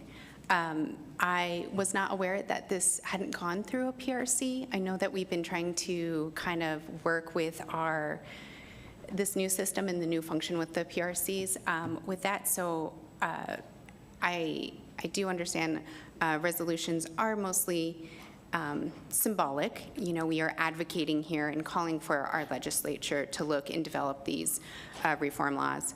And so it does seem appropriate that this would go through the PRC, perhaps, and then if there is an ordinance that is being developed, then, and I would, if we're hopeful that we're doing things fast so that we can get this done through your tenure, we can maybe add some of those specifics to the resolution and lay it out right before January. So with that in mind, I don't know if it would be appropriate to table this type of item for it to go through that process and procedure and maybe be able to get more input from, you know, from the residents and from other interests to kind of piece a collaborative statement to send forth. Councilor, if you were going to make that motion, if we could wait until council has their say, and then maybe, I think there's members of the public who are here to speak. Absolutely. Yeah, okay. Thank you. If I just, We have Councilor Bencomo. I think we are not having a very responsible discussion about this, given that, I won't repeat my earlier statements, but given that we are not having an opportunity to, this language on here, some of it is not in the ordinance.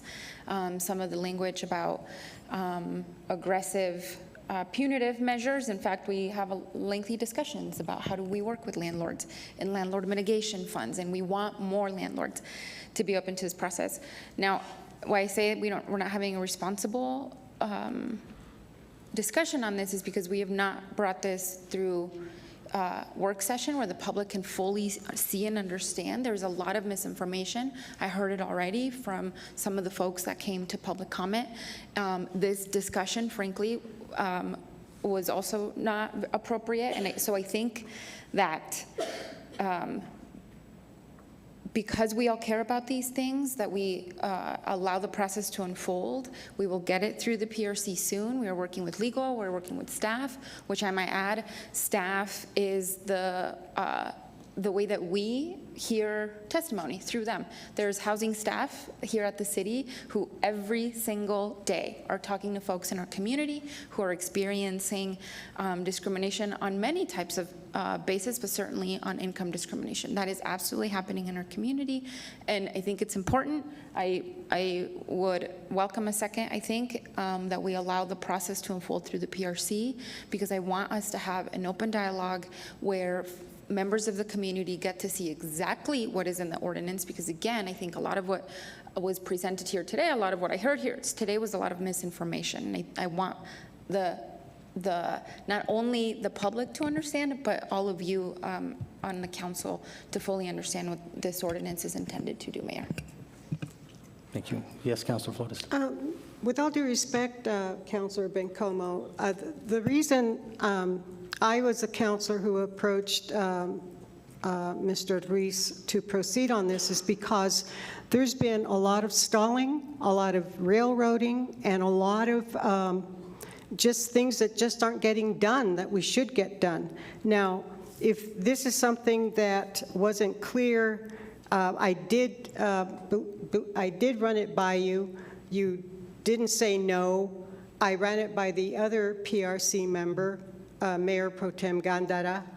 And a resolution is exactly that. You stated it beautifully in your email to me. It's symbolic. But a lot of our resolutions do get enacted eventually by the state legislature, not just because we sent it up, the city of Las Cruces, but because other cities throughout the state are working on the same issue. So yes, we can, if you tend to be, to my fellow councilors, if you intend to be here another 5 years and find out in 5 years that nothing was done, be my guest. But after sitting for 5 years on that PRC and nothing getting done, I felt that it was imperative that we have this, and I think that it's important to have a discussion, whether we agree or disagree. This is a very important topic, otherwise I wouldn't have wasted my time or the time of our policy analyst, who did a great job. And if I may clarify, this is a resolution. It is not an ordinance. legal would have to come up with the resolution, with the ordinance. Legal would have to cover the points that Brad covered, our acting city attorney here today. We are not a legislative body per se.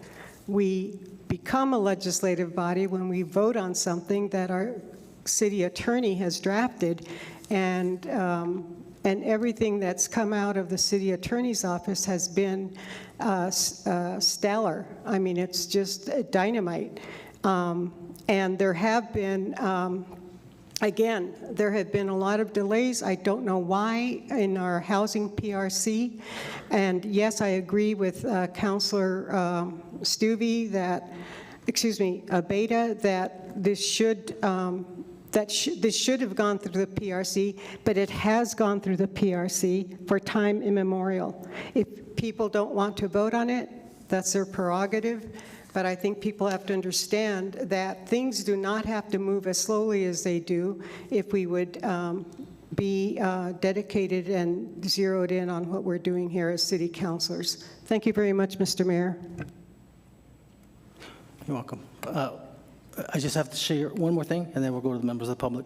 I can't speak for the others, but I will tell you this. I think, I wish every house that was available for rent was conformed to what Section 8 wants you to have.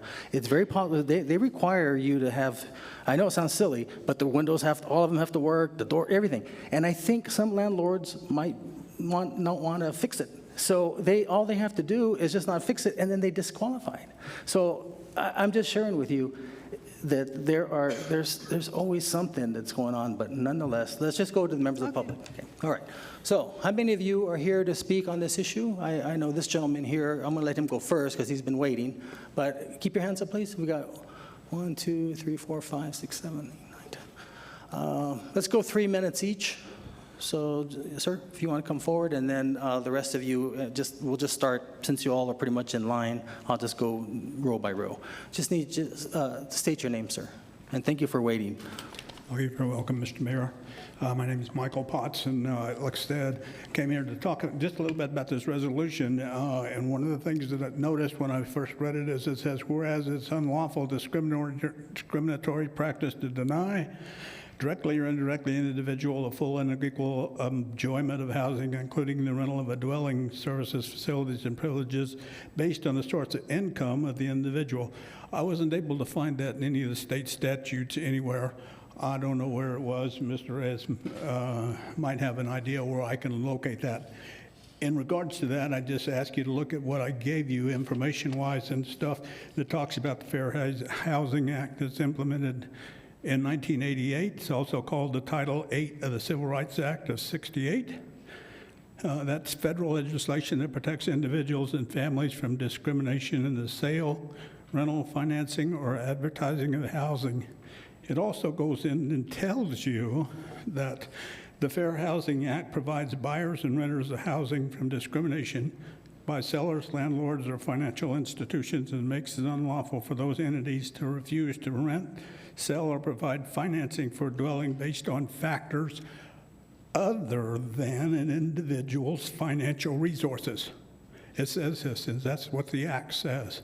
If you turn the page over, you'll see that last year there was H.R. 68, which is a bill, was passed, and it authorizes funds to prevent housing discrimination through the use of nationwide testing, which follows to HUD, to the Housing and Urban Development. And the Secretary of Housing and Urban Development is supposed to detect and document differences in the treatment of persons seeking to rent or purchase housing or obtain a refinance or home mortgage loan, and measures patterns of adverse treatment because of race, color, religion, sex, familial status, disability status, or national origin renters.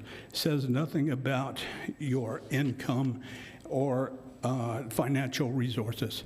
This belongs to HUD, and I'm afraid that it might be just better for you to turn around and table this and rediscuss it within yourself and stuff, come up with something else that you're not going to be in conflict with HUD about what you're doing.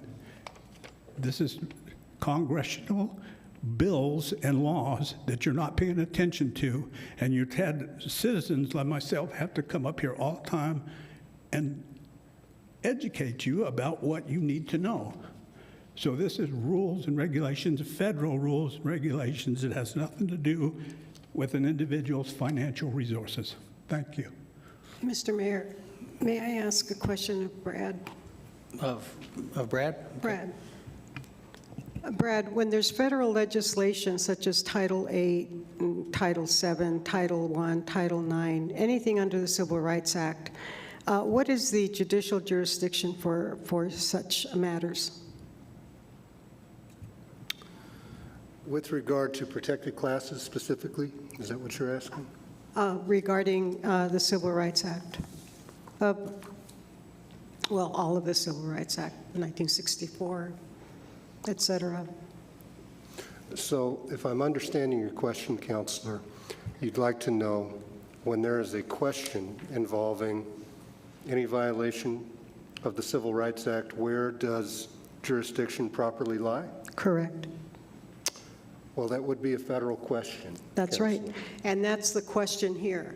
We have people who are in state court and would be able to perhaps even go to municipal court instead of going to the federal jurisdiction process. And that's why, so long as the law is consistent, with the federal statutes, there's no reason for a municipality or a state to have that law.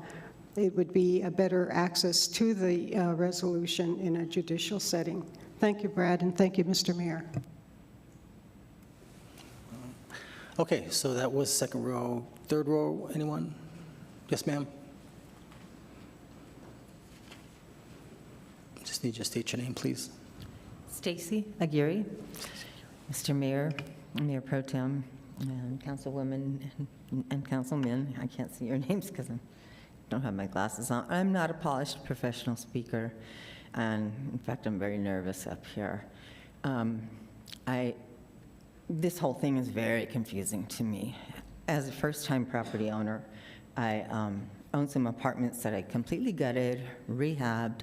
The deed goes all the way back to 1888, excuse me. And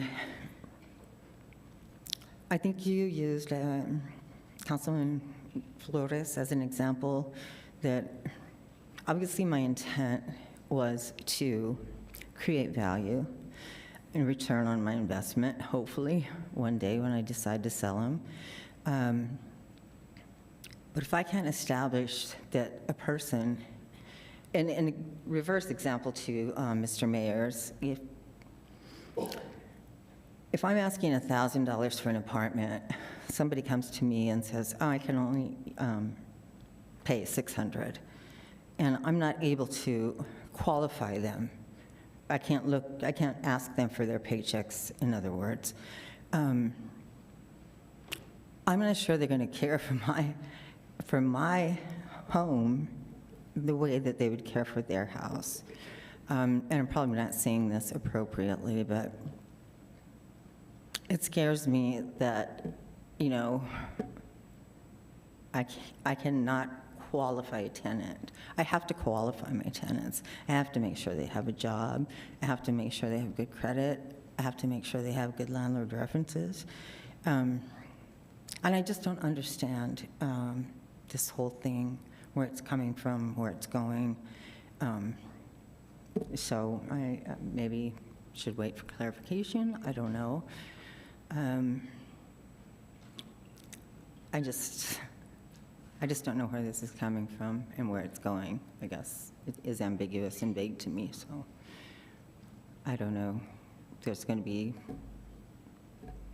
anybody who wants to say anything further about that, or that's it.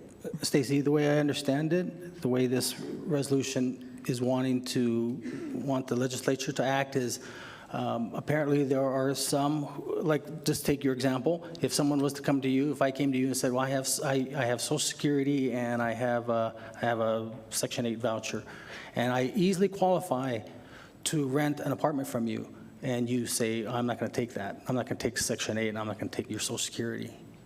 No, I find that hard to believe, but apparently it happens. That's why I wanted to know who has said that this has happened, because, gosh, I mean, that's automatic. I don't know about you, but that's great to have. No, that's not what I'm saying. I'm just saying, I would like to know if they do. Yeah, if Section 8 HUD, I understand all that. Disabilities, I understand all that. I don't discriminate against anything. I just want to make sure that my tenant has enough to pay the rent, and has enough to get their food, to pay the utilities, things like that. So that's my concern. Okay, thank you. Alfonso.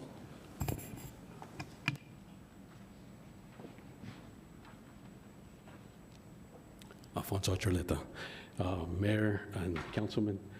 I just got off the roof when I heard that this was coming through. I wasn't sure what it was totally about, but I do see a problem with any kind of resolution or anything. Excuse me, Alfonso, I'm sorry for interrupting. Can you state, I think you said your name, but can you state your name again? Alfonso Archuleta? Yeah, good. One of the problems that we're having right now is actually rentals. I mean, I've got 3 or 4 people right now that are looking for houses and they're just not there. So my wife, being a realtor, ex-realtor now, she just hung her license this year, but she still called her realtor friends and said, we got 3 friends that need housing. And so I started calling all my contacts. And the problem we're having right now is that with so many problems with resolutions and ordinances and regulations and everything, everybody's turning to Airbnb. So how is this going to affect us in the future? If you put this kind of stuff together, even statewide, are we going to have less rentals? I mean, right now we're having the same problem. I know that I sold all my rentals because I just quit. I was having a hard time with it. And my wife and I, most of our whole life, we did affordable housing. And so at this point, we're just kind of staying away from everything. So we got to address how we're going to take care of individuals, because I mean, houses are just way up there, you can't sell them. So rentals, the city at the same time, is that going to affect more our rental problems? That's what my concern is at this point. Thank you. Thank you. Sounds like it's raining. Okay, that was the 4th row. Anyone on the 5th row? Yes, this gentleman here and this lady.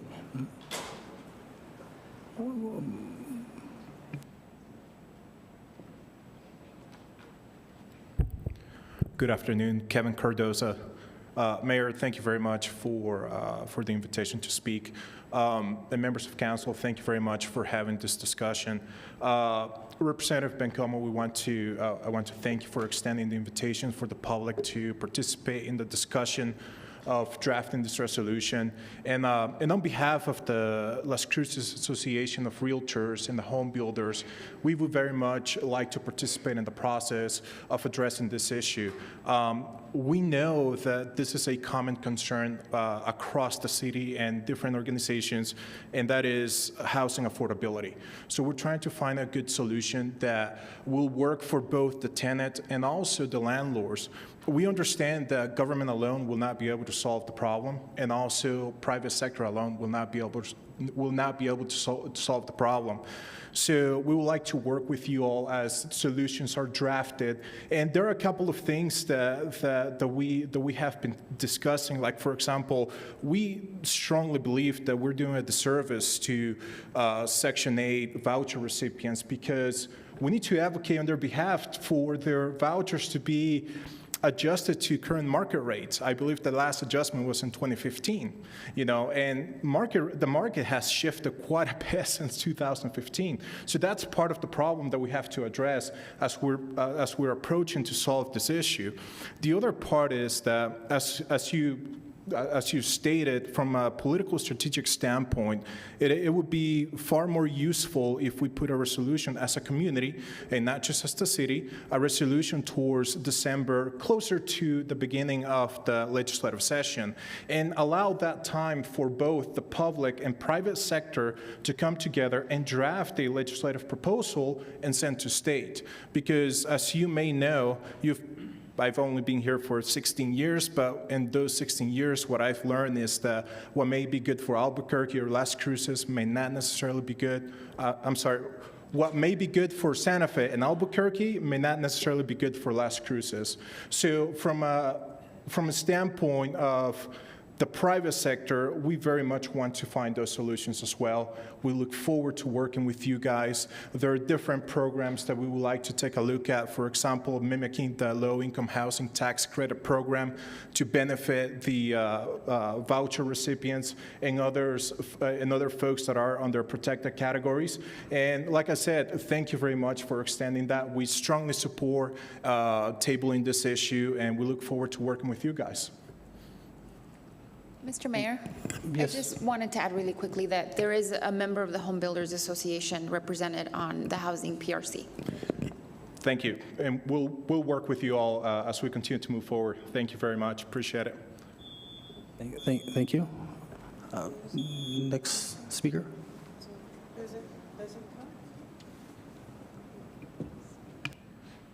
All right.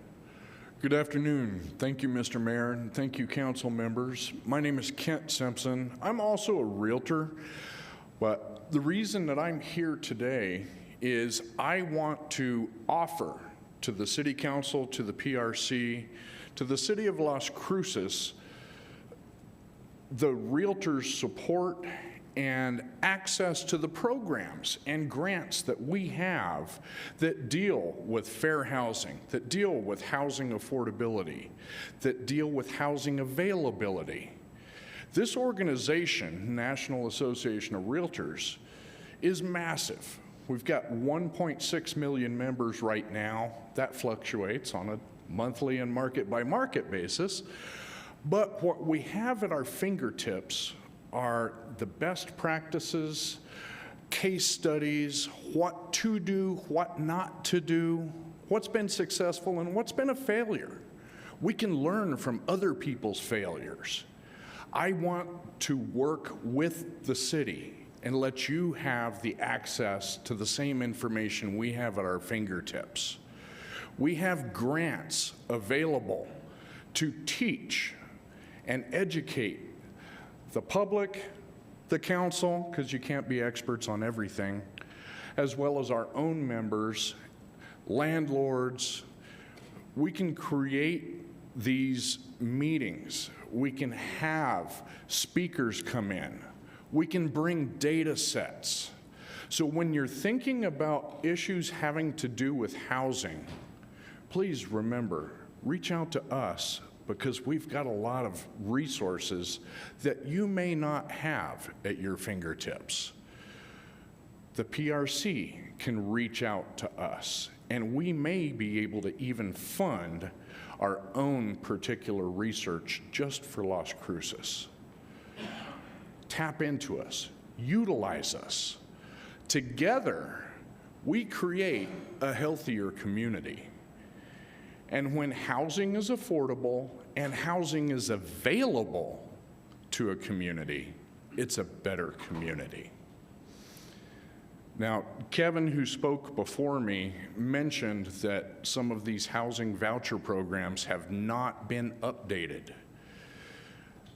They really need to be. So if you're going to send a resolution to the state legislature, I would ask that you include in that resolution that the state, an urge that our legislature speak to Washington and urge those federal programs to update their vouchers to today's economy. Thank you for your time. Thank you, Mr. Simpson. Thank you, Mr. Simpson.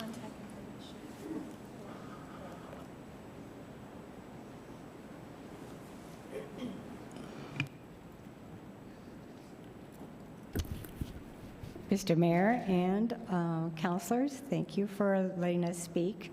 My name is Dolores Demers. I am a realtor, and I have been managing properties for others for about 12 years. I have a lot of experience with qualifying tenants, and it's imperative when you're a property manager managing properties for investor owners to try to do the best for what the owners need. You do not put tenants in a house that can't pay the rent. That is just very, very bad. You want to make sure that the tenants are able to pay their rent and utilities, groceries, insurance, medical bills, car payments. It goes on and on and on. And so I'm not aware, excuse me, I talk to a lot of other property managers weekly. I cannot imagine any property manager that I know who would purposely discriminate against someone collecting benefits. If they qualify for the house, they're probably going to be a good tenant. Now, in regards to people who are on Section 8 housing, the Mesilla Valley Public Housing Authority needs to get its financial house in order as well. That agency has a lot of turnover. I've had a lot of tenants who are on housing, and sometimes I will get notices from housing that say, oh, you've overpaid, and I have to do the audit for them and prove to them that I have not been overpaid. What was paid to me for my owners was the exact amount that was owed. You know, I shouldn't be doing their financial work for them. I don't get paid to do their bookkeeping for them. I have a tenant right now. She was with me like for 4 years in one house, and then she separated, went to another house with a different owner, and then she came back. She was always a good tenant.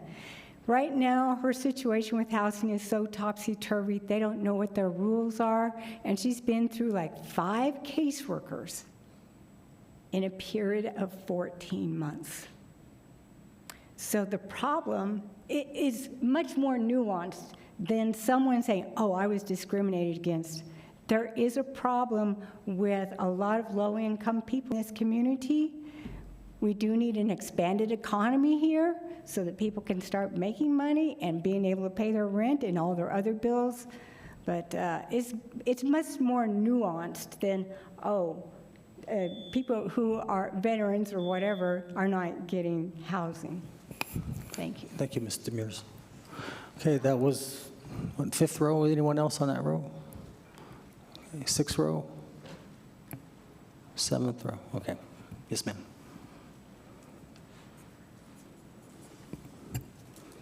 And if you could restate your name again, please. I'm sorry I didn't hear it the first time. Thank you. Sorry, I'm trying to compose myself. It's difficult for me, as I said before. Hello, my name is Maria O'Connor. First of all, I want to thank all of you for the opportunity to speak and discuss this matter and sharing our story. I'm currently taking care of my mother full-time now. She suffers with dementia. Life can deal you a hand of cards. It's not always what you expect. We seem to have a streak of bad luck, and although we are extremely grateful and blessed, it has been very difficult and stressful to get back on our feet. We are not asking for a free meal ticket, but simply asking that it not be so difficult to find a place to live in our hometown. Under our circumstances, this has put us in such a distressing state, and it shouldn't be this difficult for people like us to find a home and better our situation. We just need an opportunity. We don't want to live in fear of being homeless. My mom was in a situation where somebody took advantage of her financially, and her credit is no longer up to par. And we've tried to find places to live, but are denied because of that. We have money, we just don't have a good credit score. Sorry, excuse me. Trying to gather my thoughts. It's not that we don't have the money is there. It's just that they're not allowing us to, fulfill these expectations. It shouldn't be this difficult for people to find somewhere to live in this town. I've grown up here. This is my home. I asked my mom, well, should we move to another state? She doesn't want to. This is where her family is. And I want to take care of my mom and do the best that I can for her. And I'm just under a lot of stress trying to just deal with everyday life and get through all of this, and it's been difficult. And I just don't know where to go and who to ask, and everyone sends me here and there, and I'm just so confused about everything. And I'm just trying my best. It shouldn't be this hard to live. And I know under the last few years, it's been difficult for everybody. COVID really took a toll on us. We're just trying to survive. But it shouldn't be this hard. We want to live just like everyone else, and we're not asking for a grand place, and we're not looking for a place that's $1,000. We're looking for 500, 600 apartments, a 2-bedroom, something decent, It shouldn't be this hard. Thank you for your time, and I appreciate that you all are listening to us and our story.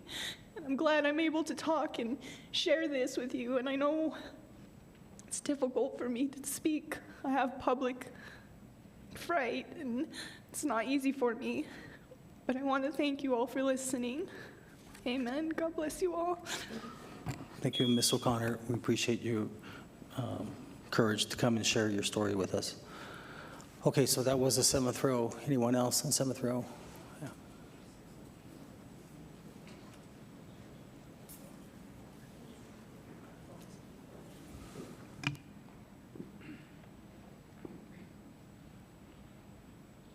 Hello, everybody. City Council, Mr. Mayor. Thank you for allowing me to speak here. My name is Zeke Rodriguez. I'm a state representative candidate.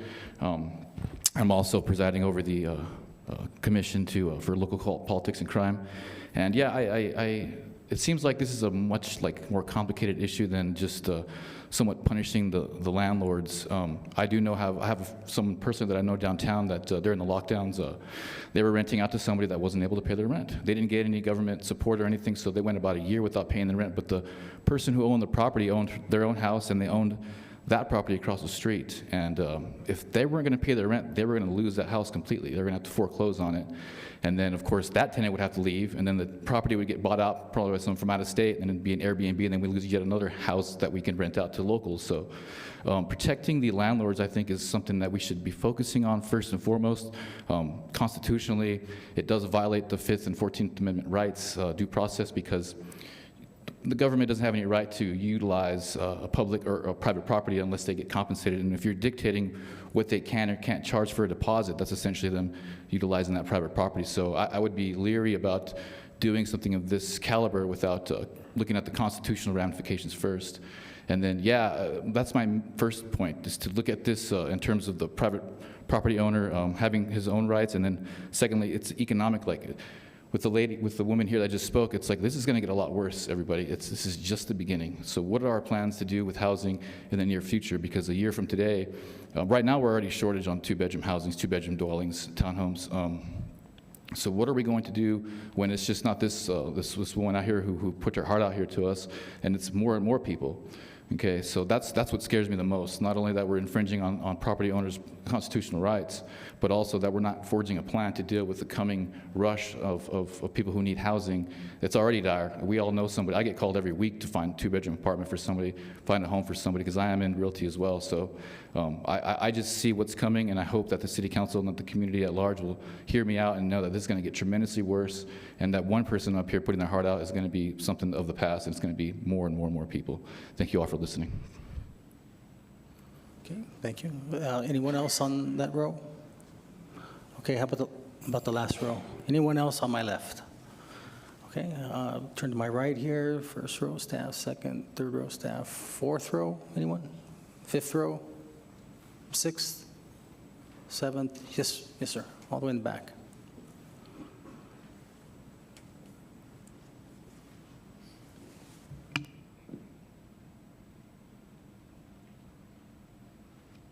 Good afternoon, Mr. Mayor, City Council. My name is Scott Lynch. I represent several multifamily property owners in Las Cruces, and they have properties throughout the state and different states as well. I'm also a member of the National Apartment Association Government Affairs Committee, and I agree with Mr. Cardoza, who spoke earlier, that the private and public sector should be partners, right? So we want to work with you guys to come up with a resolution or an ordinance that's going to guarantee that both sides are happy.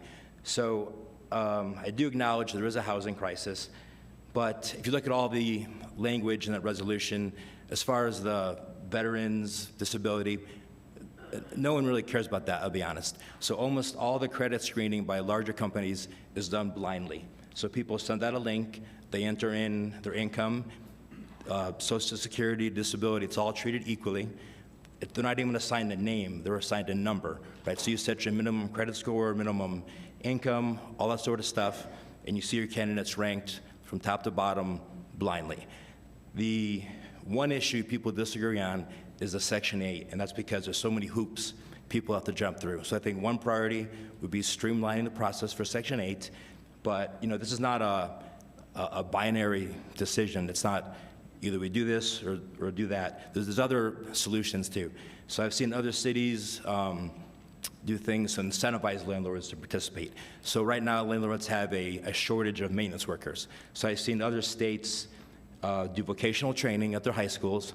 They'll train graduating seniors to be maintenance techs, place them in jobs at apartment complexes for reduced rents, right? So it's a win-win situation. So my whole point is, I would say, instead of trying to threaten the landlords with prosecution, try to come up with creative solutions that will incentivize people to participate.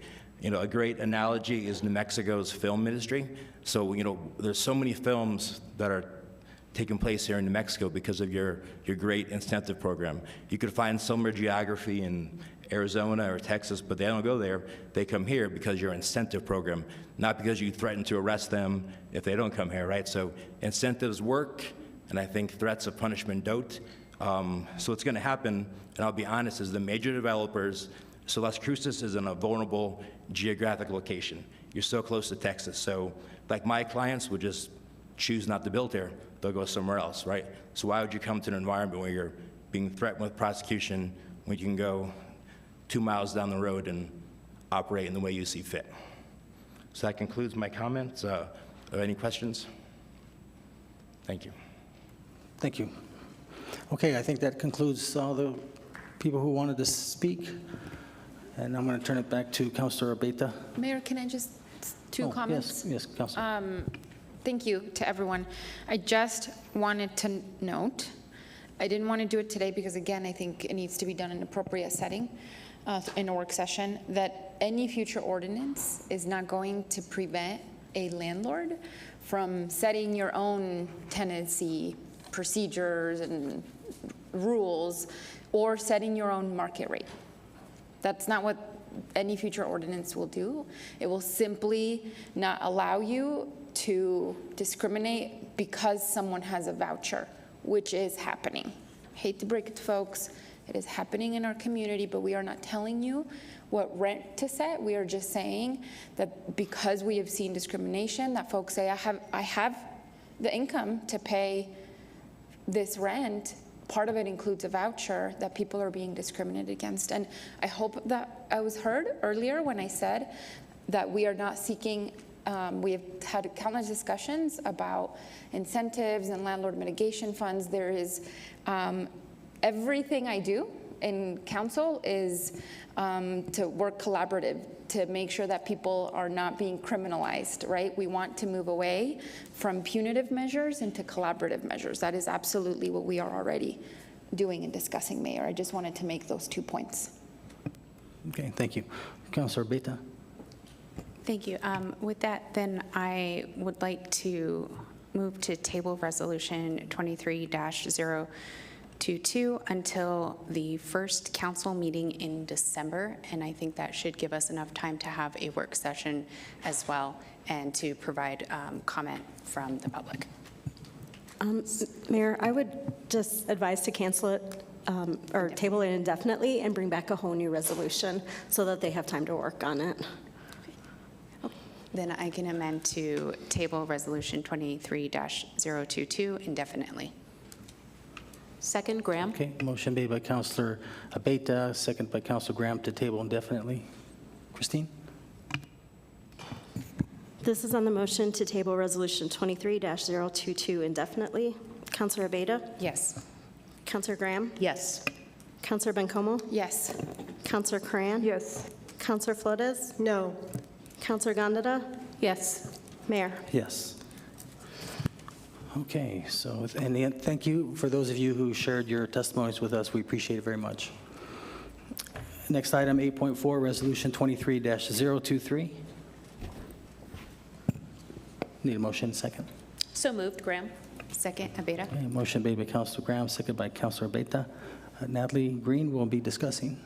Good afternoon, Mr. Mayor. Natalie Green for the record. The resolution before you is the selection of a development partner for an affordable housing project adjacent to the Mesilla Valley Community Hope Campus.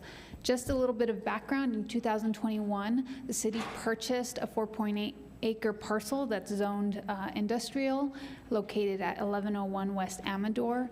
The purchase was in alignment with our affordable housing land bank goals and other goals outlined within our affordable housing plan, Elevate, the council strategic plan, our consolidated plan, and then again, the master plan.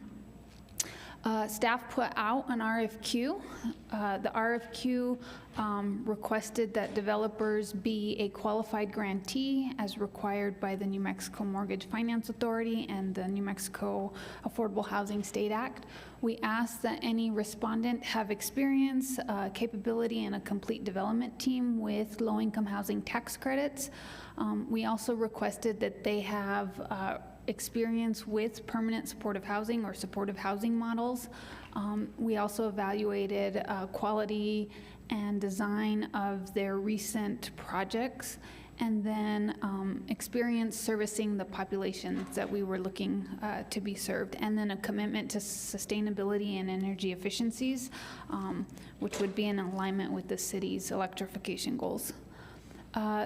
There was a recommending body made up of subject matter experts, the Affordable Housing Land Bank and Trust Fund Advisory Committee member, and they recommended that we partner with Chelsea Investment Corporation. They are an experienced low-income housing tax developer. They have approximately 120 developments across the U.S., and then about 13,000 units. So they mainly operate out of New Mexico, California, Utah, and Arizona.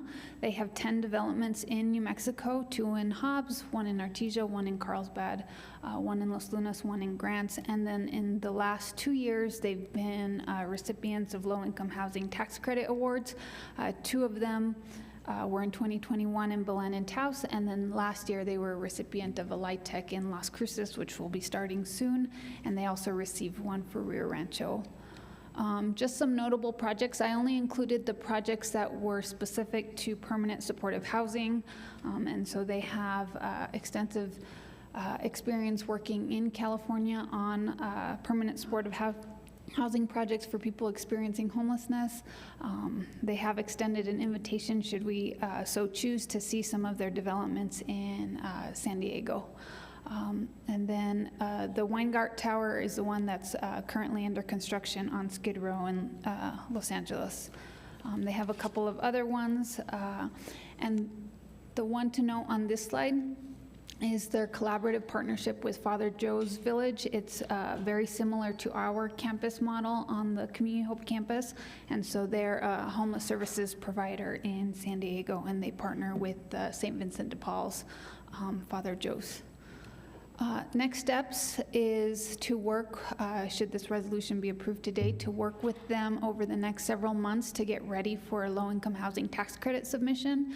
So we'll be meeting with the stakeholders on the campus, outlining those target populations and target incomes, the development size, the bedroom mix, what that partnership structure looks like. We'll be working through the zoning process. Again, it's zone industrial, so we'll need to rezone that to be ready for residential. We'll be defining some of those supportive services that would be provided, again, based on the population and income. And then staff and our development consultant will be working to underwrite the project and evaluate the subsidy layering. And so with that, we will stand for questions. Thanks, Natalie. Questions? Members of the public? Seeing none. Christine? This is on the motion to approve Resolution 23-023. Councilor Abeda? Yes. Councilor Graham? Yes. Councilor Bencomo? Yes. Councilor Coran is absent. Councilor Flores? Yes. Councilor Gondara? Yes. And Mayor? Yes. Okay.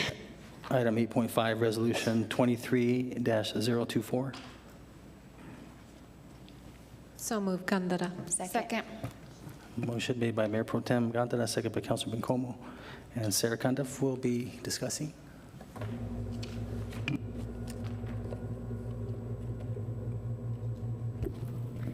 Good afternoon, Mayor, members of council. Sarah Cundiff, Management Analyst for the Public Works Department. Before you, I have a resolution to amend the CIP, or Capital Improvement Program. I'm going to try to make this quick. I know we have a lot on the agenda today. One of the major items you're going to see over and over reoccurring is just a simple correction to ensure that the project noted can be eligible for ICIP, or legislative appropriation. That does include adding Cocina de Peregrinos as a project to the CIP. It was a 22 request. We are adding it now as a 23 request. There are 2 transfers of appropriations between projects, both from fiscal year 22. We're simply bringing them into the 23 CIP. None of these amendments have an associated required budget adjustment. And lastly, there's a few that are just routine corrections for clerical errors and typos. Again, this is a lot of items that were changed at the end of fiscal year 22 that we're simply requiring to reflect them in 23 now that we're open. So page 1 of the CIP, you will see the downtown parking lots renovation. We added grants as a potential funding source. That is the indication to be eligible for ICIP or legislative appropriation. General facilities improvements, we added back in La Casa maintenance and Jardín de Esperanzas, the 2 parks, the park and the maintenance that we added in late FY23. We mentioned those from the facilities improvement program that got left off the budget, needed to be fixed. So those are a late FY22 amendment that we are simply adding into FY23. The following, Mesilla Valley Community of Hope, the Cocina de Peregrinos is an addition. It was an FY22 request that we are simply now adding into FY23. The next 3 projects are all, again, adding grants as a potential funding source so they may be eligible for legislative appropriations. Same for the first project on page 5. You're going to see Parks and Rec facility structure renovations, again, to be eligible for legislative appropriations. The next 4 projects are the GO bonds. Late FY22, we brought forth the extension of the ECM contract and that funding for all 4 projects. Again, this is adding that late 22 amendment into FY23. On page 7, we have a reallocation or transfer. McClure drainage improvements received $100,000 from the Mesquite Tornillo drainage improvements. You see 2 projects down. That was in late 22. Just to reiterate what was mentioned last time, the drainage improvements project at Mesquite Tornillo, the study came in under budget. That $100,000 was reallocated to McClure because the actual infrastructure improvements are determined on that study as well. You'll see McPhee from Valley to First. That is simply a typographical error that's being fixed. The last 2 projects here, the chip seal and the roadway maintenance, we have escalation in the cost of asphalt. So $38,750 is being reallocated from the roadway maintenance program to the chip seal program. You will likely see an amendment to the roadway program later on in the fiscal year to ensure that it has its funding in entirety. The last 2 projects here are adding grants as a potential funding source, again, so that they may be eligible for legislative appropriations. And with that, I will stand for questions. Thanks, Sarah. Questions? Doesn't look like any questions. Members of the public? Okay, seeing none. Christine? This is on the motion to approve Resolution 23-024. Councilor Beta? Yes. Councilor Graham? Yes. Councilor Bencomo? Yes. Councilor Curran? Yes. Councilor Flores? Yes. Councilor Gandara? Yes. Mayor? Yes. Okay, item 8.6, Council Bill number 23001, ordinance number 3007. Need a motion. Move to approve. Second, Abeta. Okay, motion made by Councilor Graham, second by Councilor Abeta. Erica Hakis? Yes. Will be presenting, okay. Good afternoon, Mayor, City Council. Erica Hakis, Treasurer. The ordinance before you is authorizing the issuance and sale of the state share gross receipts tax revenue bonds, Series 2022. The bonds will be used to replace 4 fire department engine trucks. The amount cannot exceed $5 million, and the maturity date cannot exceed June 1st, 2034. The interest rate on the bonds cannot exceed 12% per year. We have no reserve requirement unless the city's credit rating is downgraded below A2. The bonds are pledged with subordinate lien on the state share gross receipt taxes. The equipment being replaced has exceeded industry standards for time of service and maintenance cost. The bonds are to replace 2 aerial fire trucks with an estimated cost of $1.6 million each. One of the replacements is 20 years old and the other is 16 years old. We're also replacing 2 fire engines with an estimated cost of $844,000. Both of these replacements are 12 years or older. And next, we have a couple of pictures of the fire engines that are being replaced.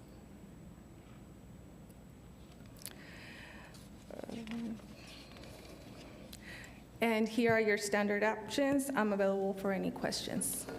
Okay, thank you, Erica. Yes, Councilor Flores. Thank you, Mr. Mayor, and thank you, Ms. Hackes, for your presentation.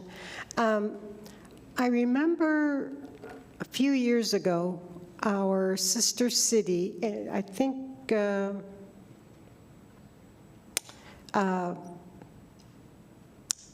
when Enriquez was the fire chief, we had a sister city interchange with Lerdo in Mexico, and they asked to receive the fire trucks or whatever.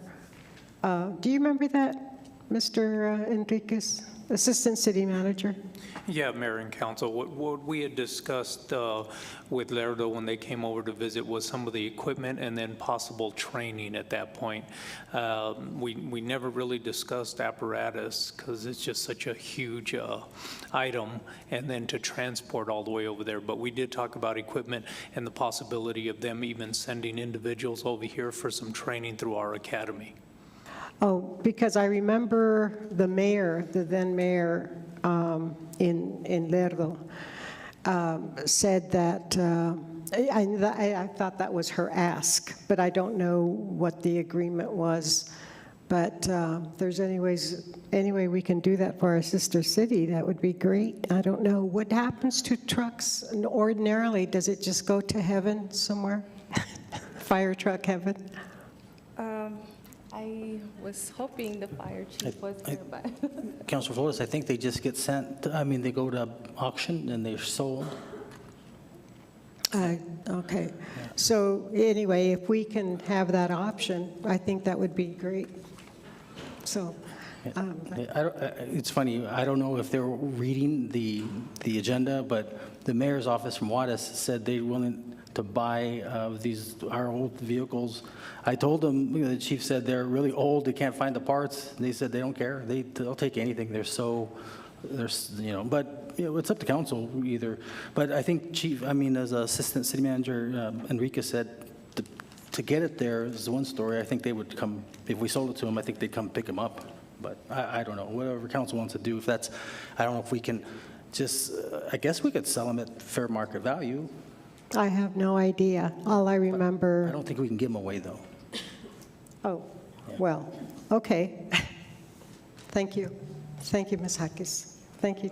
I don't know. Maybe the city attorney's office can check into that, but I don't think we're allowed to just give away property. We have to sell it for something. Mayor, sorry, this is Barbara DeLeon, Oh, the other end yes. of the dais. I apologize. You are correct. Our assets need to be disposed of at fair market value, and that's why we typically utilize the auction process for that. There have been times when we have entered into agreements with other governmental entities, but again, the fair market value is the important consideration. Councilor Flores, maybe if the fire department can come up with a fair market value, ask Lerdo first if they can afford it, and if not, then ask City Juarez if they want to buy it. And if not, then send it to auction, I guess. Well, that's fair enough, because it is our sister city, sure. and we want to keep those international relations. So thank you, Mr. Mayor, and thank you, Ms. De Leon, and thank you, Mr. Enriquez. Okay, any other questions? Okay. Christine? This is on the motion to approve Ordinance 3007. Counselor Abeyta? Yes. Counselor Graham? Yes. Counselor Bencomo? Yes. Counselor Curran? Yes. Counselor Flores? Yes. Counselor Gandara? Yes. Mayor? Yes. Okay, next item, 8.7, Council Bill number 23002, ordinance number 3008. Move to approve. Second. Oh, did Councilor Abeyta make the motion? And Councilor Bencomo, okay. And Catherine Harrison Rogers will be discussing. Good afternoon, Mr. Mayor, members of City Council. Give me just a moment to start the presentation. This particular item is a zone change request from a single-family medium-density residential zone to a multifamily medium-density zone on McGuffey. Currently, the property is a little over 2.5 acres. It's located in R1A zone. That's our pretty standard single-family zone that you see mostly throughout the city. The property is currently vacant and encompasses a variety of residential, and is encompassed by a variety of residential zoning districts to the northwest and east that contain single-family dwellings. There's also some multifamily directly to the west, and some commercial and industrial zoning further towards the south when you get near Bataan Memorial. Here is a zoning map showing that particular property. You can see it right here. It's right along McGuffey Street. Shadow Hills Road, of course, is nearby as well. Again, as I had mentioned before, it is vacant. Recently, you did hear a zone change on the property a bit to the southwest of there. Also interested in doing some multifamily. They're currently requesting this zone change to expand that density and allow for multifamily development on that particular lot right against McGuffey. Staff did analyze the proposed zone change, and it was consistent with existing and nearby zoning near the property. It's located along a roadway that's recommended for a variety of different residential land uses, including those low-density multifamily. During our analysis, we did look at Elevate Las Cruces and felt that the expansion of multifamily properties would be supported by many policies outlined in that document. Again, the purpose and intent statement of the code and P&Z's decision criteria also supported the request. Staff sent out reviews to all relevant agencies. All of those agencies and departments were supportive of the zone change, and notice was also sent to surrounding properties. There was a nearby neighbor who did call. They had some concern about the access to McGuffey and the increased traffic in that area. Of course, during the time of any site-specific development, staff will look to see whether or not it will trigger a TIA or any other improvements along that roadway, and those improvements will be put into action prior to the use of said property if needed. The proposed zone change did go before Planning and Zoning Commission. It was recommended for approval. And again, when looking at this from the P&Z's perspective, they did feel it was supported by a number of items, of course, listed here and what I recently just stated. There was no public comment that was provided during that time, and the vote was unanimous. There was one commissioner absent, however. I would like to point that out. Your options today are to vote yes to approve, to vote no to deny, vote to amend, or vote to table. And I do believe that the applicant is here if there are any questions of them.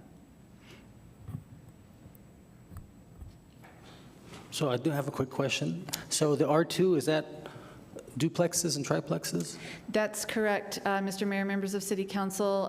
Quadplexes, triplexes, duplexes, what we consider more of that missing middle housing. Right. There is an opportunity to even do a single-family product in the R2 zone. Yeah, no, this was what former Councilor Vasquez talked about, and then I put in my State of the City. I think this is an opportunity for residents to be able to have, build some generational wealth if they can own a duplex, live in one, perhaps rent the other one out, vice versa, maybe rent them both out. I just wanted to make sure. I wasn't too sure. I hadn't seen the R2 in a while. We don't do R2s that often, so. No, sir, Mr. Mayor, you don't see them as frequently as you see the R3s or the R4s, but this really is kind of that bridge between those more intense, those higher intense multifamily and then the single family. It's a good transition from McGuffey to that single family. Absolutely, and the neighbors tend to be, a little bit more okay with duplexes than a bunch of apartments, but yeah. Oh, Mayor Pro Tem. Yes, thank you, Mayor. Thank you, Catherine. Appreciate the presentation. You mentioned a TIA. What will trip that if needed, you said? Absolutely. I would love to point that out, explain that a little bit further.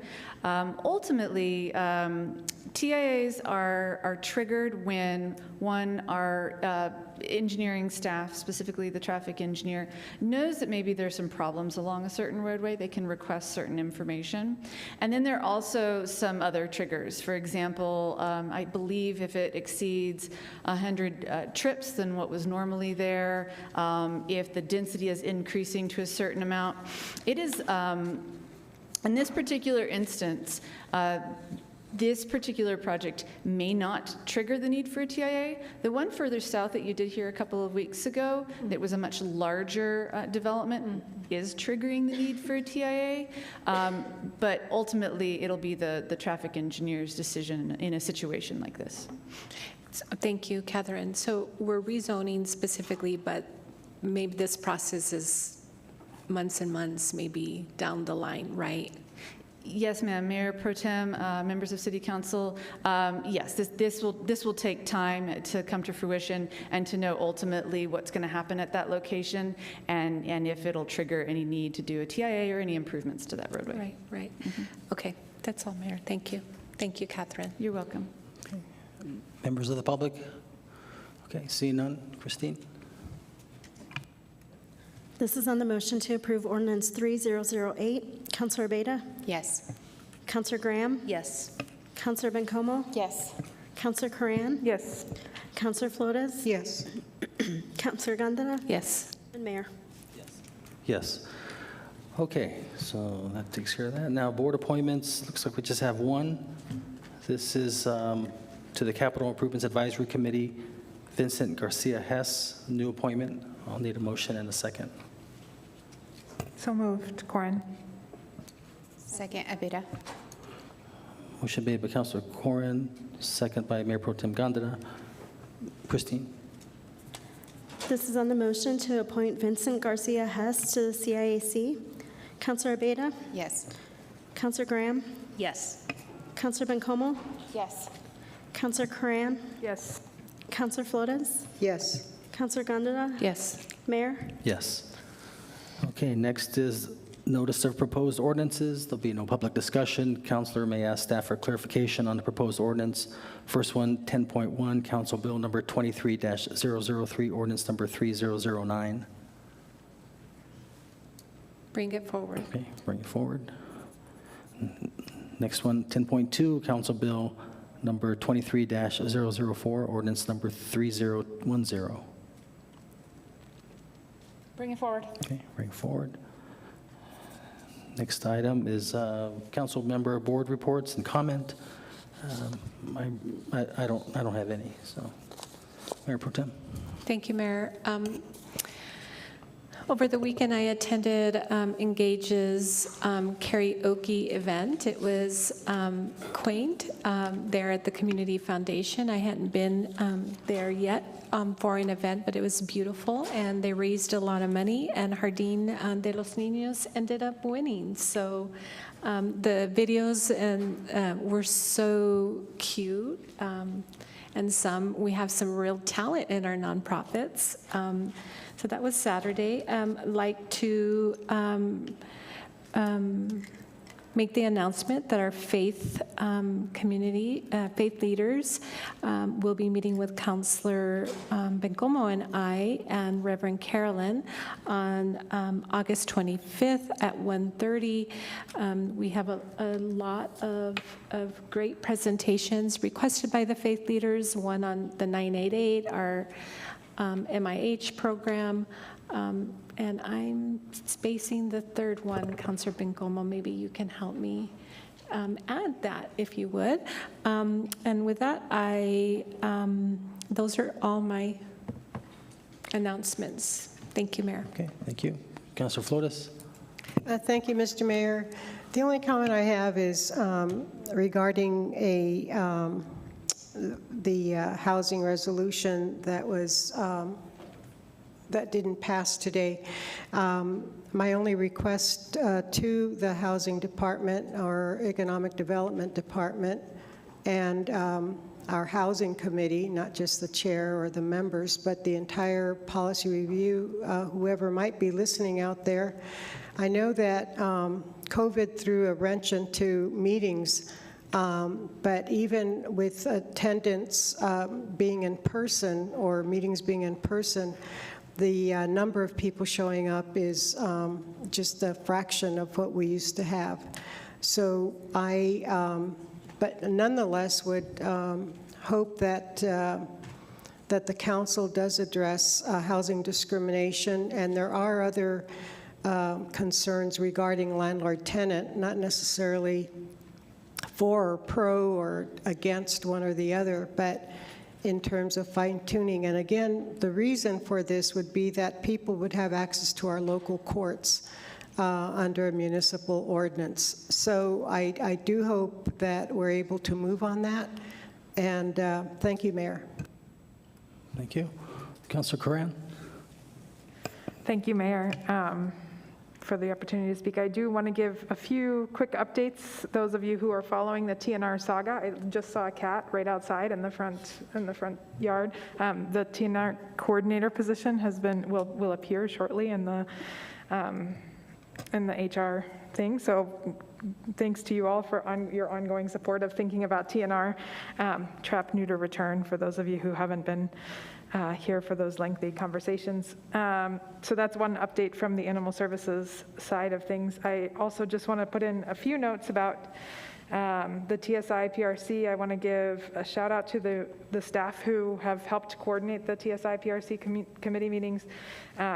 We've really been working on focusing, the TSI PRC is transportation, sustainability, and infrastructure, and we've really been working on thinking about how to focus this and how to make sure that we're all working from a common definition of what's important to us collectively as a community.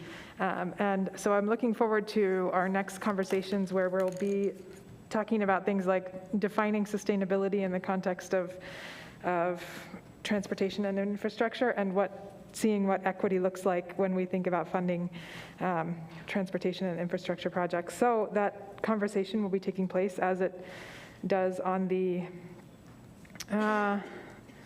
first Tuesday of the month, September 6th at 8:30 a.m. in 2007A. So I want to invite folks to come to that conversation about, in particular, defining equity and sustainability and things like multimodal transit. So that's all I have for today.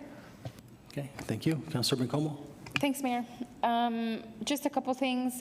We have actually Housing PRC scheduled for this Wednesday at 2 p.m. on the second floor, and we will be talking about income discrimination ordinance. There is a cannabis town hall on Thursday at 3 p.m. that I'll be attending, and hopefully some of my other colleagues can attend as well. We have, I think, our third, I don't think Cynthia's down here, I think it's our third, if not our fourth, meeting down West Picacho. I think it's our third with West Picacho businesses, and we're doing a lot of great things there as well. If folks want to join us that are business owners or residents, honestly. And then the last thing I wanted to know was that at last week's utilities meeting, Delilah let us know, very sad news for us, exciting news for her, and so I just wanted to publicly, and here at Council, Delilah, extend my deepest gratitude for literally leading a giant public utility. That is no easy thing, and you deserve all the accolades and people stealing you from us. So she will be going to a freezing town, so I expect her to maybe return in a year or something, I don't know. No, just kidding. So I just wanted to say that, Delilah. And I don't know when your last meeting will be. It's not today, is it? Okay, great. So we will have more time to give you proper goodbyes and all of that, but I just wanted to let folks know. That's it, Mayor. Thank you. Councilor Graham. Okay, there we go. Thank you, Mayor. Glad that the cat's out of the bag. The TNR'd cat is out of the bag on Delilah leaving. Thank you so much, especially as a new counselor, the care that you took to help me orient to the city and to the immense undertaking that utilities is in our community. Yeah, I mean, we have great people, and that's the risk you run. When you have great people, they move on to other great things. So thank you, and glad you'll be around through September. My only other upcoming thing, I'm going to have the honor of speaking to some students at Lynn Middle School coming up on Wednesday, one of our amazing community schools. So that will be me desperately trying to look cool to 6th, 7th, and 8th graders. Outlook not good, but I'm really excited and happy to be asked. So if I'm not booed off the stage, I'll probably report on it again. If you don't hear anything else, know that I was deemed a nerd. So thank you. Okay, thank you. Councilor Abeyta. Thank you. Councilor Graham, I guess you can let me know if my children behave then. Thank you. I have a few updates to share. We are going to have an oversight committee meeting on Wednesday at 10 a.m. And we are also hosting a vaccine task force meeting this Wednesday at 3:30. And thank you to Mayor Pro Tem Gondra for leading that, as I have a conflicting appointment. But the task force meeting is just going to give a little bit of a overview of everything that's been happening. Our Office of Emergency Management is going to give some updated messaging and include messaging about monkeypox as well. So just to get a little bit of a handle over everything and be proactive about that situation. So thank you, Mayor Pro Tem, for that. Councilor Bencomo talked about our utilities board meeting. We're also going to have a rate setting training in September. And I do want to say congratulations to Jeremiah Avery, who did his signing last week for his internship. Very exciting. There's so many resources available for success for him over the next few years and training. I think it's such a wonderful program. So thank you, Delilah, and thank you to Mr. Enriquez, who also spoke at that event. We're going to have a quality of life PRC meeting August 24th at 3 p.m.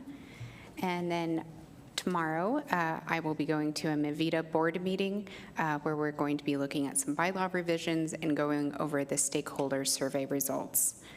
And then this last Saturday, I had the opportunity to go to Burrell College to look at their Medical Student Research Day and look at abstracts and hear about some of the projects that the students have been working on. So it was really wonderful, and it's such an impressive facility as well. I had not had the opportunity to really look over there, so it was very exciting.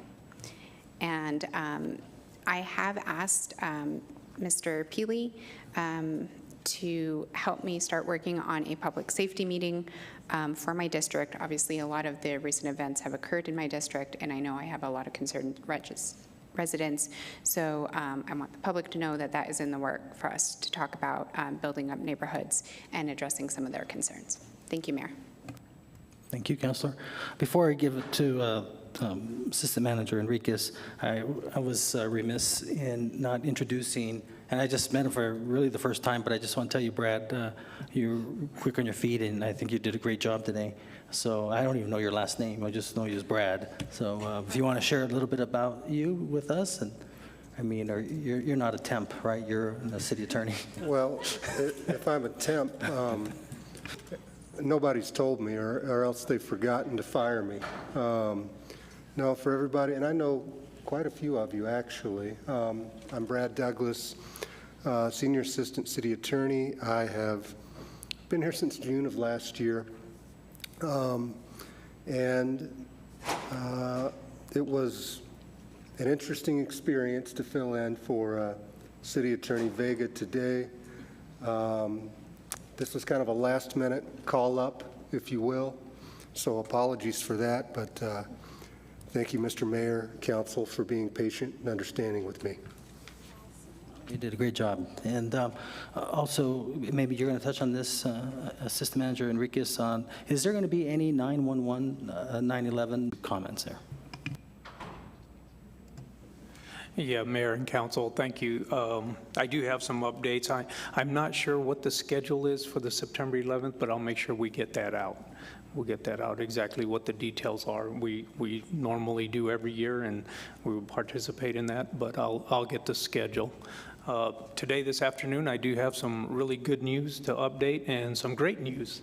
The good news is we kicked off the block party for the Lift Up, and it was a huge success. So now, next steps moving forward, we're looking for those tangible items that we can take care of as soon as possible, and that starts out with the streets. Public Works has already done a cap seal on Sacramento Street and Sacramento Circle.